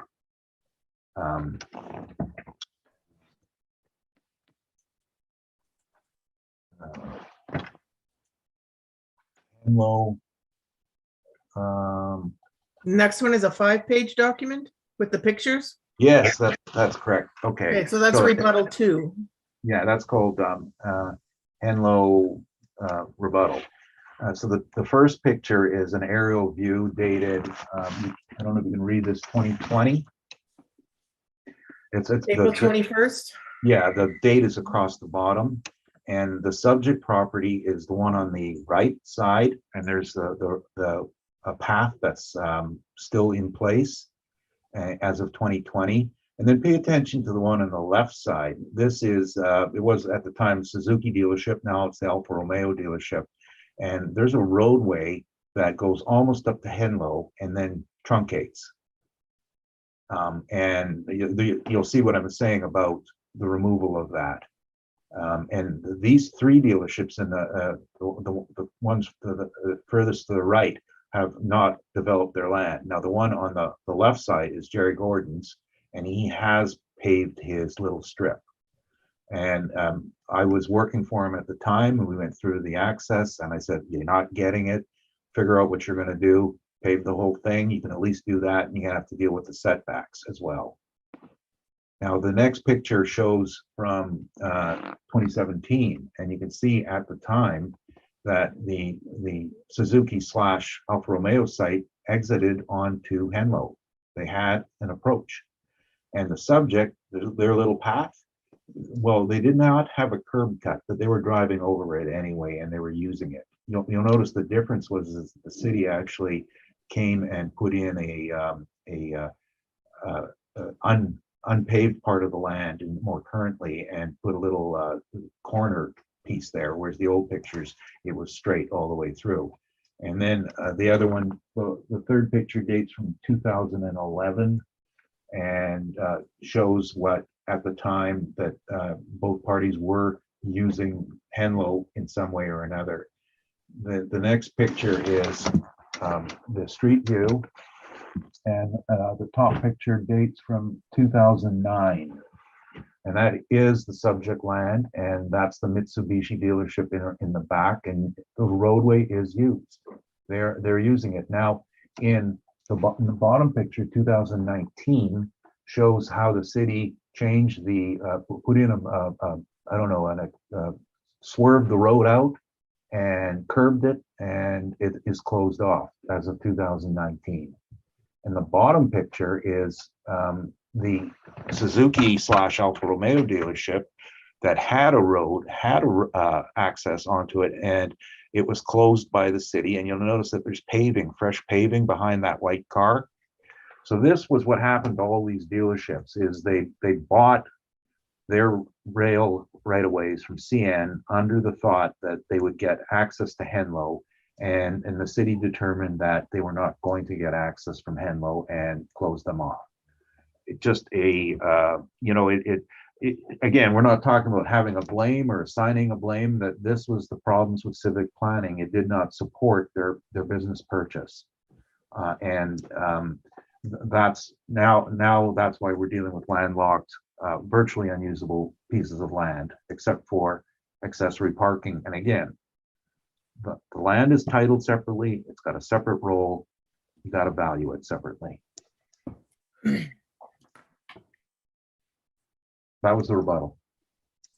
That's the rebuttal. Jonathan, any questions? I have no questions. Thank you, Mr. Chair. Diane No questions. Thank you. and Kent? No questions, Mr. Chair. And I have no questions. So that concludes this vacant parcel, 0091409,000. And we'll move to the last property on the docket, which is, let's get it.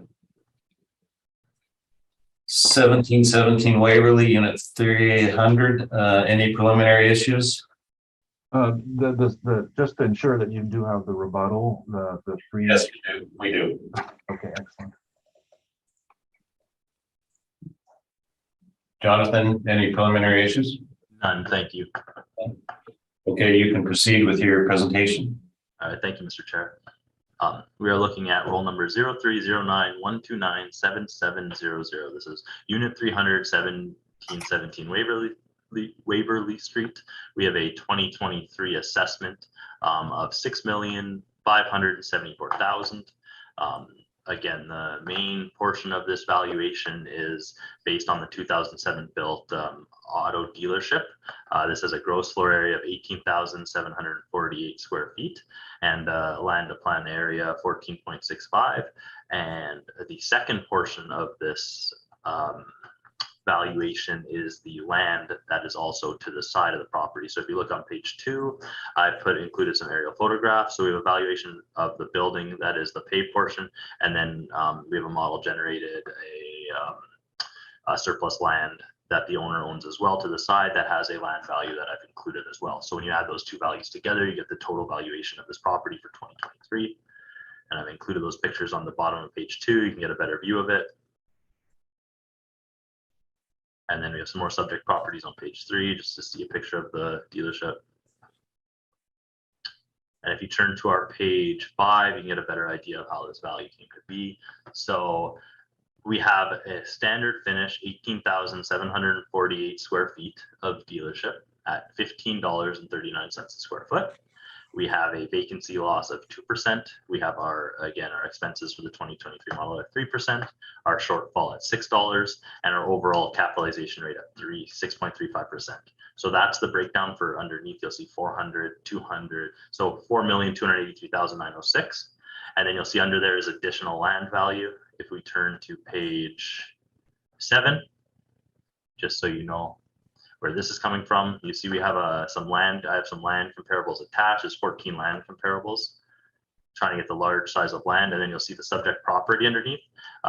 We have valued 130,219 square feet, so that is the grassed portion of the property, and the model generated rate per square foot is $17.59, and that's how you work out that $2,219,000. So you can see for that $17.59 a square feet for that land that is not the dealership. We have a wide range of rents from $11 up to $28 a square foot. We have again large tracts of land ranging in size. On the low end, we have a 5,000 square foot at comparable 13, but the majority of them are larger tracts of land that have sold in the last 8 years. We have a wide range. You can see 100,000 square foot lots, 200,000 square foot lots, 400,000 square foot lots. And again, they're all in the low teens, mostly to the higher teens. And our subject property is being valued up by the model at $17.59 a square foot. And then if you scroll back up to page 5, this is our original income workup for dealerships. I know I've had dealerships with some here before, but for those who haven't, the dealerships are almost all owner occupied. There's not many net rents for these dealerships. So for using an income approach, we need to determine if the rent per square foot of these makes sense. And what we've done is, since there's no, if you turn to my page 6, the rent that's at $15.39 for 2023, we have a list of big box stores or similar to big box retail stores is what when I'm looking at this rent and I'm saying, what is the closest type of building that you could look at to see if this makes sense at all. And you'll see we have a wide range of big box buildings on Nairn, St. James, so by Polo, and on Sterling Lion by IKEA. There, it's you'll see, and there's dealerships in all areas of those city. And does that $15.39 make sense? You see, we have a wide range of rents from $15 to approximately $20. And we have an average of $18.92 and a weighted average of $18.08 for these big box stores. And our model derived rent for this property is $15.39. And if we scroll down, we just included page 11 going forward. We have the mailer that was sent in for 2020, but again, owner occupied, just has expenses. And it's like that for most of the dealerships. So that is my presentation. If you have any questions, please let me know. Thank you. Thank you. Rocky, any questions? Yes. I noticed that in previous hearings, you went through the COVID questionnaire and you chose not to. I actually didn't choose not to. I did just scroll through and not look at it, but any questions, happy to answer. Well, just to say that wasn't their answer essentially unknown? Absolutely, agreed. Okay. And you know why people are answering unknown? They're probably looking at, from the reference date and seeing if there's some long-term effects that will affect them. Again, I don't want to make assumptions with you. You'll ask me to cancel them, so you just maybe say what you think. No, but that's a fair answer, that they just, that there are some long-term effects that people just don't know. Okay. It's a good answer.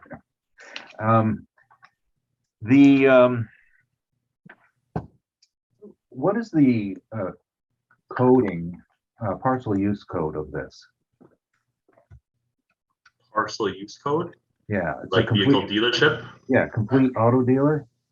looks like it. And what are the parameters that make a CVD as opposed to a retail classification? You would sell cars at one. Okay. Would probably Service- be the main one. Yeah. Service cars as well? You service cars there, absolutely. I mean, I've seen a lot of garages that didn't sell cars in CBD. Well, they might be a VSG, right? Vehicle service garage, if it's just Okay. servicing cars. Okay. Right? So if they sell cars, you're most likely going to be a VCD. If that's your And what's the, I don't know what this is in acres. I like acres better, but it looks like it's about 5 acres in total. sounds approximately right. Now, looking at your picture on page 2, and the auto dealers, will just clarify, they extend all the way between Bishop Grandin and the rail spur, and then on the west side almost to Fultz, and then on the east side past your picture, correct? One is the auto dealers are 1717 Waverly, and then 1700 on the east side of Waverly, correct? Yes, there's auto dealers all around. Okay. Now, of those auto dealers, how many do you count that are roughly the same size as the subject, not including the subject? Like with the total lot. Yeah, the lot area. So I see one to the bottom right that looks about similar in square footage, all developed out. Beside it's similar in size. Across the highway, 2 more maybe across Waverly that are similar in size. Yeah. Well, I know the numbers and I can't enter them as evidence, but I'm just going to say to you that it looks to me like, not including the subject, there are 7 at the same size, and there are only 3 that are smaller. But those 3 being the ones to the west of the subject. I would agree, not in disagreement. Okay, well, disagree that Ford and McNaught are both in excess of 5 acres? Agreed. Okay. So I'm just wondering, are any of those properties assessed as having excess land? Not from my understanding, but I don't know. I can't, the right answer is I don't know. I didn't look to see if there's I didn't see any with the blank land that wasn't being used. Well, I mean, when you determine that it's an auto dealer and you say that there's land not being used, I'm just wondering what the criteria were then. Well, again, when I look at those 7 other lots, I see auto dealerships that are built in the middle of the lot, and the parking is all around the property. The majority of the building is in the middle. This one is just so obviously built to the side with a lot the same size as some of the smaller ones that, to me, it looks, again, don't want to make too many assumptions here with you here, but yeah, that's all I see. Blank land not being used for the building with enough land to building ratio to support the current dealership there. And that's just what I see when I look at this, and should this have it, it makes sense to me. It's not like this is built in the side with a layer of grass around the outside of the lot. I believe if this auto dealership was in the middle and it was developed all around with cars parked around it, I don't see surplus land being there. But with it being built to the side, it just, for me, the potential is there for another dealership. Well, That's did just you what I ask? see. Did you ask anyone at the dealership about this situation? No, I have not contacted anyone at the dealership. I just again see this docket with evidence together, and that's my explanation to you. Hopefully it's enough. But you can agree that on page 14 and on page 16, the phone number and email of the person who signed the form is there for you to ask them. Are they not? Absolutely, for sure. There is a phone number there to contact someone at the dealership. And so it was I take it was this your decision on the excess land, or is this the model? This is modeled, set up with a percentage, from my understanding, going forward. And that percentage was a ratio of land to building? Was that, sorry, was that? 100 and whatever it is works out to 130,219 square feet, which is approximately the grassed area. Well, do you know how the model decides this then? Was it a ratio? I don't know if it's the exact percentage of land that works out to that 132, but we'll say it's a percentage of land. How many acres does a modern dealership need? Do you know? I don't have that memorized, so I'd have to look it up, Rocky. No, I just was wondering if you're familiar with it. I've not memorized it, no. Or research that, how much land a dealership needs? I know commonly what I've come across doing appeals is 8-to-1, you know, pretty common for a dealership, but again, there's a wide range. There's not an exact, for me, an exact ratio that is. Okay. There's just a, 8-to-1 seems to be enough for the cars to be parked and look at. For older dealerships that don't have large indoor showrooms, right? Things are changing in Winnipeg. There are some dealerships that have full basements, then they require less land because they'll have their cars in the basement showroom for the whole winter. You don't need as much outside. There's a wide variety of dealerships in Winnipeg. Are you aware of requirements by auto dealerships from the manufacturers on having adequate storage space? I've never had to talk to a manufacturer about the required what they require for their service agreements with the dealership. I've never been in that conversation. And Rocky, I don't think it's relevant. He's not going to be talking to GM or Ford or anybody. Well, I think it's relevant, but if he doesn't know, that's a different issue. I'm just asking if he knows. I did not put the property use code on it. The assessment department did. So there should be some consistency in its application. I think I'm allowed to go down that path, am I not? Well, I don't think you're allowed to question him as to what size a dealership should be. That's speculative. I can ask him if he knows it. If he doesn't know it, there's nothing turns on it. Well, I think he said he doesn't know it. Okay, and I'm happy with the answer. What's that? When I was happy with that he answered. That's all I was looking for. He did not know. Okay, so let's move on. In your picture on page 2, is there a date on this? There's not a date on the picture, no. But I noticed that in this area you have marked as surplus. I would assume that it's the grassed area, that there are cars parked on it. Is that correct? Yeah, it is currently being used to hold some cars for sure. There's cars being parked on it, no disagreement.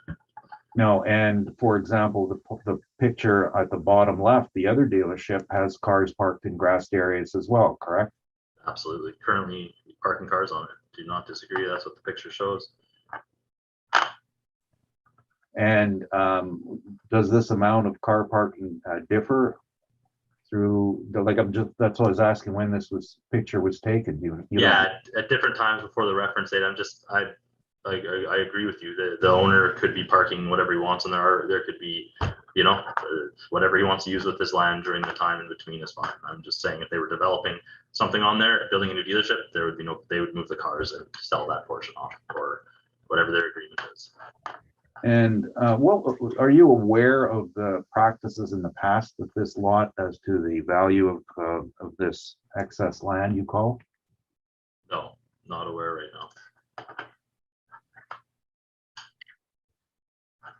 Going to your rents, page 6, these are all retail facilities, is that correct? Yeah, they're all big box style stores. Do any of them allow cars to drive into their building and be fixed? None of them are selling cars. As I did try to explain clearly that these are all big box stores. They are not car dealerships. The next closest thing that I could find of these size and where retail people go in to buy things with bigger buildings. I'd rather compare it to this than an office. Well, if that makes sense. Okay, but is not an auto dealership really two parts? One being repair, more of an industrial use, and the other part being showroom, more of a retail use? Yeah, a car dealership would not work well these days if they were not able to fix the cars they sold. It is definitely a part of it. I would not disagree with that. Okay, so. There but- are no retail stores with attached car dealerships, right? And With you good brought tax no, service. sorry, you brought no repair facilities or anything that was, would resemble a repair shop then, did you? No, I just have it all as the larger style retail building, what they want to do with that, up to them. Trying to, does 1567 or whatever the rent is make sense in a bigger picture? And no service garages brought in. The land sales, is it the same issue there? Are these all retail for future development? These are a wide range of vacant lands that all sold, from my understanding, for future development. And there's a range of vacant commercials and vacant industrials. Okay, and was there any sort of split that you noted between the value achieved? No.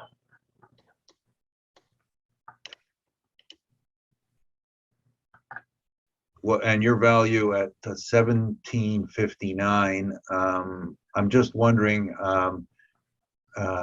some of these ones, for example, comparable number 11, that was sold for an auto dealership, wasn't it? Number 11, 23 Rockwell sold for a dealership at 1380. Yeah. Okay.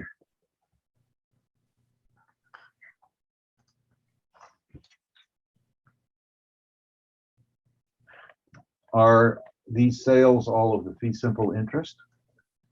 From my understanding, they're all fee simple sales, but if there's something that's not, you're free to bring it up.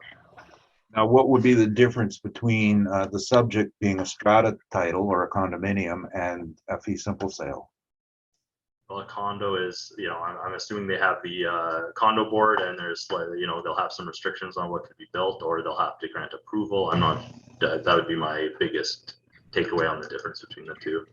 Certainly, and you are correct. Now, in these restrictions, was this taken into account on the subject as the restricted usage? No, it wasn't. This is just treated as a fee simple piece of land under, even though it's under a condo strata, and that it would have to pass the, anything would have to be passed by the board, as you said. I'm in agreement with that. Does the Municipal Assessment Act in any place in it state that you must value the fee simple? You would have to show me. I'm not sure right now. Well, I believe the board does have a copy of the act. I'll put to you that it does not say that anywhere that the fee simple should be applied. Be aware of that. Sounds good, Mr. Neufeld. For me? I said that sounds good. Okay. No, Next.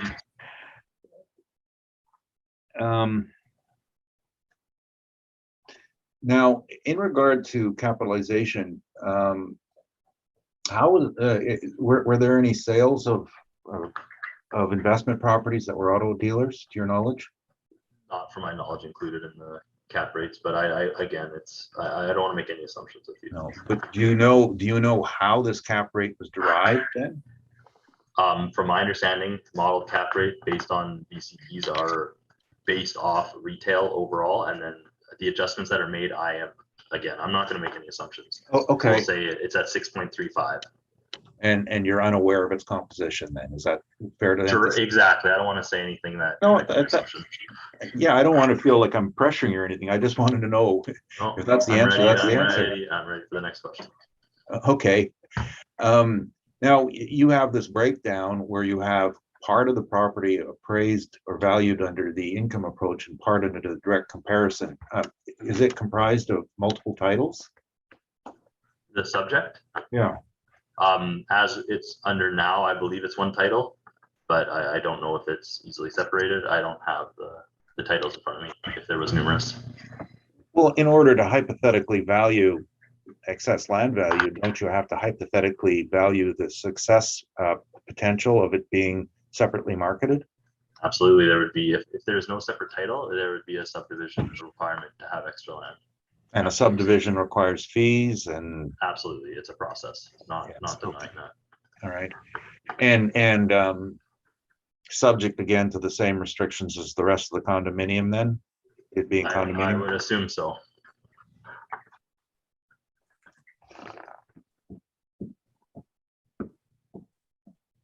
Those are my questions, thanks. Thank you. Diane, any questions? I do have a couple.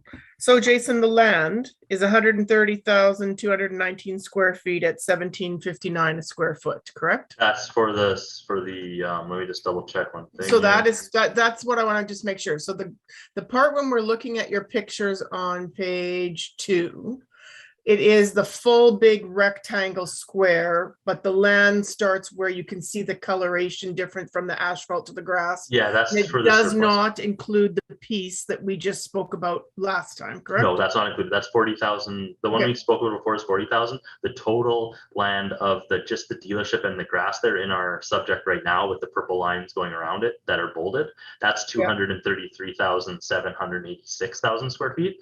And then the extra land that I'm That pointing you're out as giving the surplus value. $2,290,000. Yeah, that's what we consider surplus in this case. Okay, Yeah, if I that got makes it now. sense. I just Great. want to be very clear on Yeah, that. no, Thank you. happy to clarify. Okay. Thank you. Anything else, Dan? Nope, that's it. That's it. Kent? No questions, Mr. Chair. Thank you, and I have no questions. So Rocky, you can proceed with your presentation. Thank you. Starting on page 1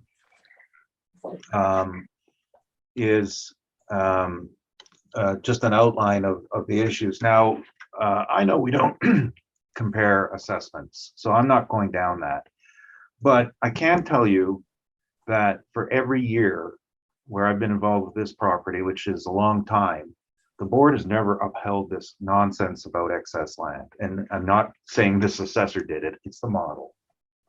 Now, the problem is that if you value this as an automobile dealership, you accept the land ratios. And you'll note that 8 out of the 11 pictures are in roughly the same dimensions as the subject, because an auto dealership needs 5 acres of land to display its goods.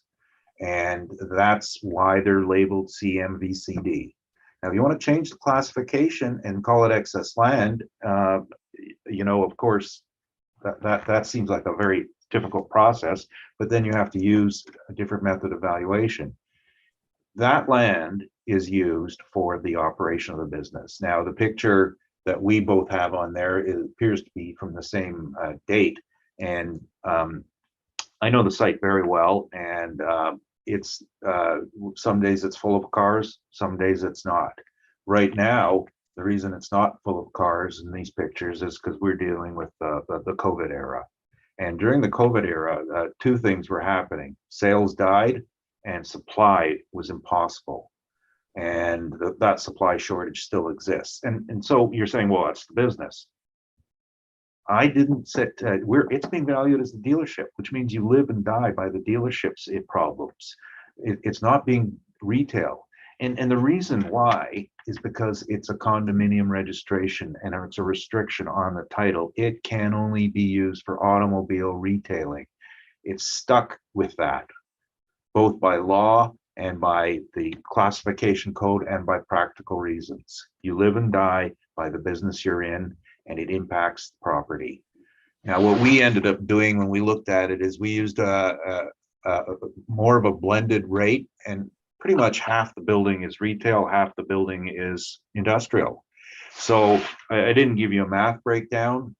You can do it a number of ways. You can use $6 on half and 18 on the other half, or you can use 15 on one half and 9 on the other.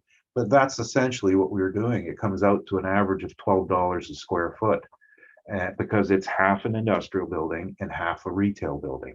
There are no boundaries on it. You can't say that one part is definitely this, one part is definitely that. It will be presented as a blended rate. And the problem all along with the model is that it wants to call it retail, and it is not retail. They have no number for the concept of an automobile dealership. And over the years, I think the first time we brought in a property, I brought in one was in 2004 with the Point West Auto Mall. Ever since that decision, we've always been, that concept has always been accepted. And every time the model comes out, it's reverts back to the original model, and every time we take it to appeal, it goes to a site-specific issue. And this is a decades-long issue, but the prevailing decisions have always been to embrace what I'm telling you now, is that there is a blended half-rate industrial retail. And that's what we've applied. And you'll note that the last assessment was 2.2 million, and now it's 6.5 million. That is just an indication of there has been no correction in the system, and it's an ongoing dispute. Again, we've been tracking it, not just me, but Altus and Trevor have all been working on this problem for the longest time, and gives us a lot of work, but essentially the decisions do come in at a reasonable rate to reflect what this actually is. And I will take you back to the first statement I ever made at the municipal board in 2003 about auto dealerships and what's wrong with the assessment department. Is you don't walk into it and get focused on the bright, shiny automobile that's there. Look at the building. They're industrial shell buildings with a bit more extra finish in the showroom, which really consists of tiles and lighting and some partition walls. But these are all industrial buildings. They're generally all steel framed. Some are prefab, some are made in place. These are not retail buildings. The vacancy we used was the same concept as before. We looked at a mix of retail and industrial and just took a blended rate. That's the citywide rate. The reason we use the citywide rather than a neighborhood is because the retailing area for auto dealers is larger than those for retail. Their catchment areas is bigger because people drive further to them. So no, that's what this industry does. So it is a citywide consideration. The non-recoverables are, of course, much higher on this. If it were hypothetically rented, the non-recoverables are on auto dealership would be large, hypothetically. We are using 5% again and 2% for structural reserve. That is really just to keep it up to a standard in a business where you have a harsh industrial usage where you're driving vehicles and support vehicles and forklifts and flats, and you're dealing with fluids, oils, and you've got hoists, and that takes its toll on a building where you have to keep up the image package with the dealer in the front side. The shortfall is based on the report that the owner provides, and that's in the income and expense form, and they state what their costs are, and they're $11.87 a foot. That's what their cost to keep their building is, and that's repairs and maintenance, taxes, utilities. It is what it is. It's again a reflection of maintaining an image for what they do. That you can actually call as an actual. So we come up with an NOI of 184,000, and we're capping at 7, and which is, in my mind, a bit of an aggressive cap for a business that's not consistent. But again, we've dealt with most of the other problems on the application of a proper rent. And the number one issue, page 2, is the title rights. It's part of a condo, which limits the alternate use. So let's just say that tomorrow, or maybe in a year or two, electric vehicles and the method of merchandising vehicles goes to the internet, and you have all these empty automobile buildings. What are you going to do with them? Well, this one's got a condo registration, so you need 80% of the owners to sign off to change the usage. That is a limited alternate use. And think of all the other alternate uses for dealers that you've seen. Midtown Ford closed up, became a sports shop. Westport closed up, became a shopping center, bulldozed. I forgot the name of Midway, bulldozed, became a soccer field. Dealers don't, they have a life to them. And the alternate use is not very, very high. The other changes on the cap rate would be the configuration, because it's built for what it's was meant to sell, and the limited alternate uses. So conditions on these are generally pretty good because they pay to keep them in good condition. So those are good factors. And you know, the income growth potential based on the rent would be good because we still have a good piece of land, and so we capped it at 7%. The rent comparables, we've gone through and provided several. Page 3 are generally retail oriented, and then page 4 are office rents, and these tend to be office shop. For example, the top one in Lajmode are office shops where they run an office in the front and they sell parts out of the back. Same with 1555 St. James, and they're not as locationally attractive as the subject, but it is basically the same style of usage with a split office or retail and industrial in the back. And then industrial rates on page 5. A couple of articles in this one. Ford wants to move, this is page 6, Ford wants to move to online sales only for their electric vehicles. This speaks to obsolescence. And the next few pages are the vacancy rates and the zoning, M1, M2, I should say.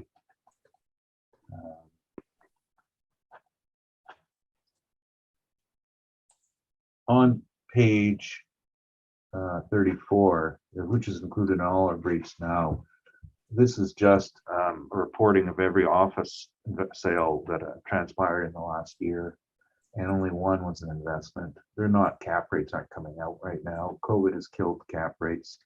People aren't buying for in-place income, and so anybody who tells you that caps are this or that for a different building are not getting the story straight.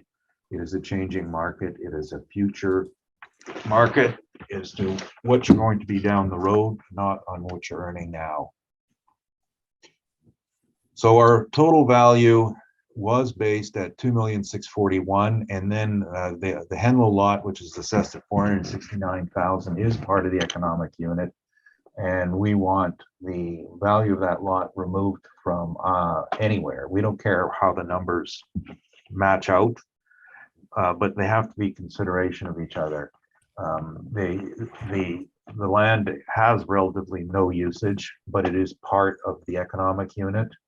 And in the rebuttal material, there's some indications of how they use that land as well. And that's my main presentation. And then I have the rebuttal. And that's, you just get to, that's file 933. So you have 3 pieces of rebuttal. That's correct. Did you want to go through those? Yeah, that'd be great. Let me just call them up on the screen. Firstly,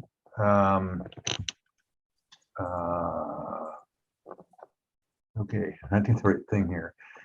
The first one's called Auto Dealers Rebuttal. Ours is labeled differently. Okay, well, there's 3 for this property. One's called Auto Dealers Rebuttal, and then there's 2 that are the condominium declarations. Well, ours, our rebuttal number 1 is the first section of the condo deck.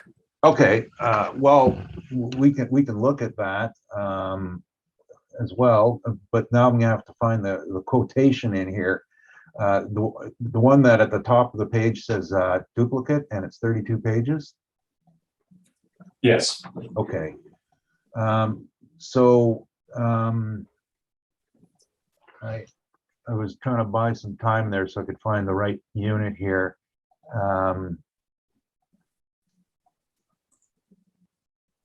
This is just the restrictions of usage.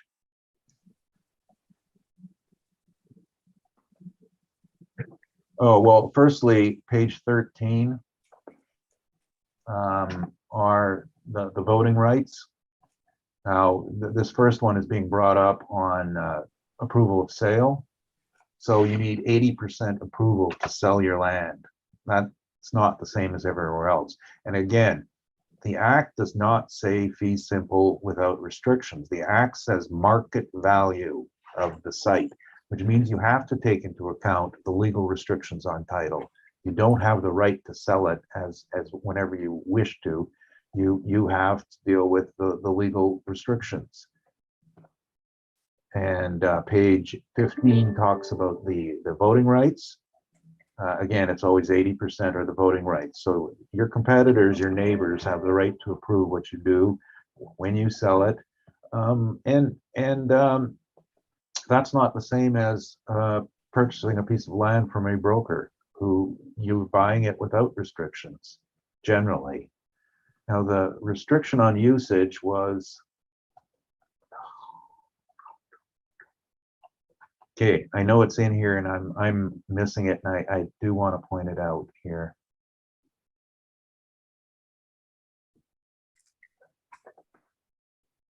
It would probably be helpful in the future if, after you've gone through these documents before submission, if you just highlight those sections, easier to find. Of course.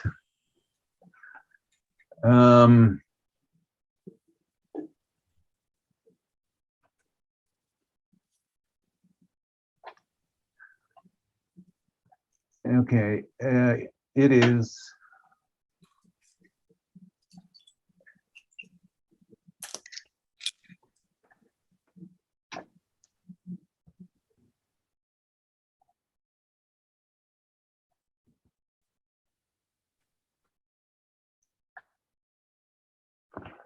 It was a bit of a last minute, and it's my fault here. I just was quite aware of this, that there was a restriction of usage. And it says to solely for the purpose of selling or repairing automobiles.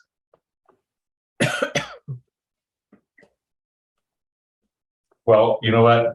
We'll take your word for that if you want to move to the next. Okay. document. Yeah, no, okay, if I remember where it was, I'll point it out to you.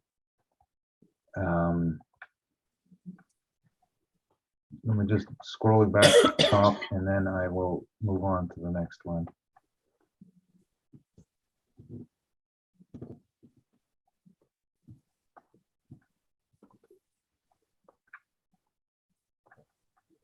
Okay, so again, the other document is a 15 pages, and these are just statistics and articles on what's happened in this world. Now, we're being assessed as a complete vehicle dealership, and we've been identified as such by a particular use code that the assessor applies. And as a result, you have to take the whole package, not just parts of it. You have to consider the industry. So this document called Auto Dealers Rebuttal, the first page just shows what's happened to vehicle sales during COVID between 2019 and 2021. And from almost 2 million down to 1.6 million. So a 20% drop in the product they're selling in new motor vehicles. The Manitoba numbers are on page 2, and that shows a decline from 57,000 units to 47,000 units. So again, close to a 20% decline in this industry. The articles were just paraphrasing everything that the stats show. Starting on page 3, the first, and what I was trying to do is get a picture of international, national, and local market to say it's all the same. So in the United States, down 15%, the fourth largest annual decline. The next article is a Canadian sale, page 6, and I started with the Atlantic region, and they're saying the decline there. Then the next page, it was, again, this is an Atlantic Canada article, and I later found the Manitoba one. Winnipeg article on page 9, CTV, They interviewed several people. One says a 50% drop in sales, 50% for some users. And that's what a vehicle dealership. The next article is the provincial one, Manitoba. So I'm a bit out of order, but I've underlined and bolded their main line, which was that compared with the first 7 months of 2019, sales are down 13% in Canada. And the provincial number is, it says, and this is afterwards, they were up 22% after 2021, and they call that the rehabilitation year. But it's the third worst in the country.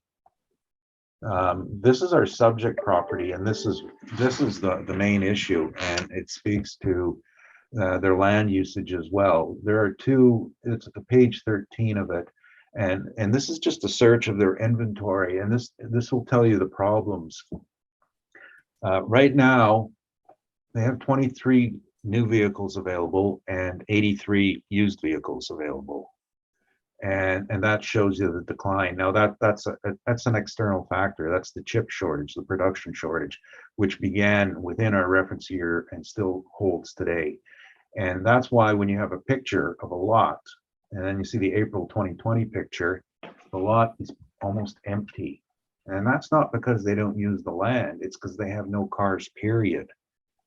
Whereas in happier times, which is the last page, in 2017, they have cars everywhere, and they need cars everywhere. The minimum is 5 acres for a car dealership. And the reasons began with the bankruptcy of GM and the troubles of Ford and Chrysler. And they basically got cars off their books by telling their dealers, you've got to buy them. You got to take delivery of them. We'll lend you the money. And overnight, you went from getting by with 3 acres to a minimum of 5 acres of land you need. Every one of these dealers who's undersized has a second lot elsewhere. And that's the nature of selling cars these days. It's not a ratio, it's a flat amount. And 5 acres is the number. In the reference here, it was still the number. And you have to be able to take in cars as they're consigned to you. So Mitsubishi not only takes in cars as Mitsubishi cars, it also operates for the other Vickers dealerships, which include Ford, Chevrolet, Nissan, Isuzu, and another one, I forgot. And they will use all of their lots in the city. So they have undersized lots, their Ford dealership, 2050 Main. So they can use this one for spillover, and that they're fortunate that they have multiple dealerships and multiple lots to do this with. And they're all coded the same, CMVCD. And I haven't seen a single one that's underperforming where the assessor comes and says, well, we'll give you a cut in your land value because you don't have enough land.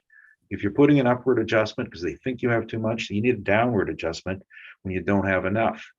The market dictates how much land a car dealer needs and uses. It's 5 acres. Thank you. That's what I had. Jonathan, any questions? I have no question. Thank you. And Diane? Just for clarification, you're saying the 18,748 square feet at $12 for net income of $224. Then you're saying that you're not assessing any extra value like the assessor did to that grassed piece of land, correct? That's correct. And then you're removing the value of the Henlow land because it's on a separate ticket number. Yeah, it's accessory, and we've removed it. Yes. Okay, I just wanted to clarify. Thank you. Thank you. And Kent? No questions, Mr. Chair. And I have no questions, so that concludes this property. We've heard all of the items scheduled today, and this hearing is now adjourned. Thank you, everybody. Thank you for your time, everyone. Have a great day. Thank you. Hi.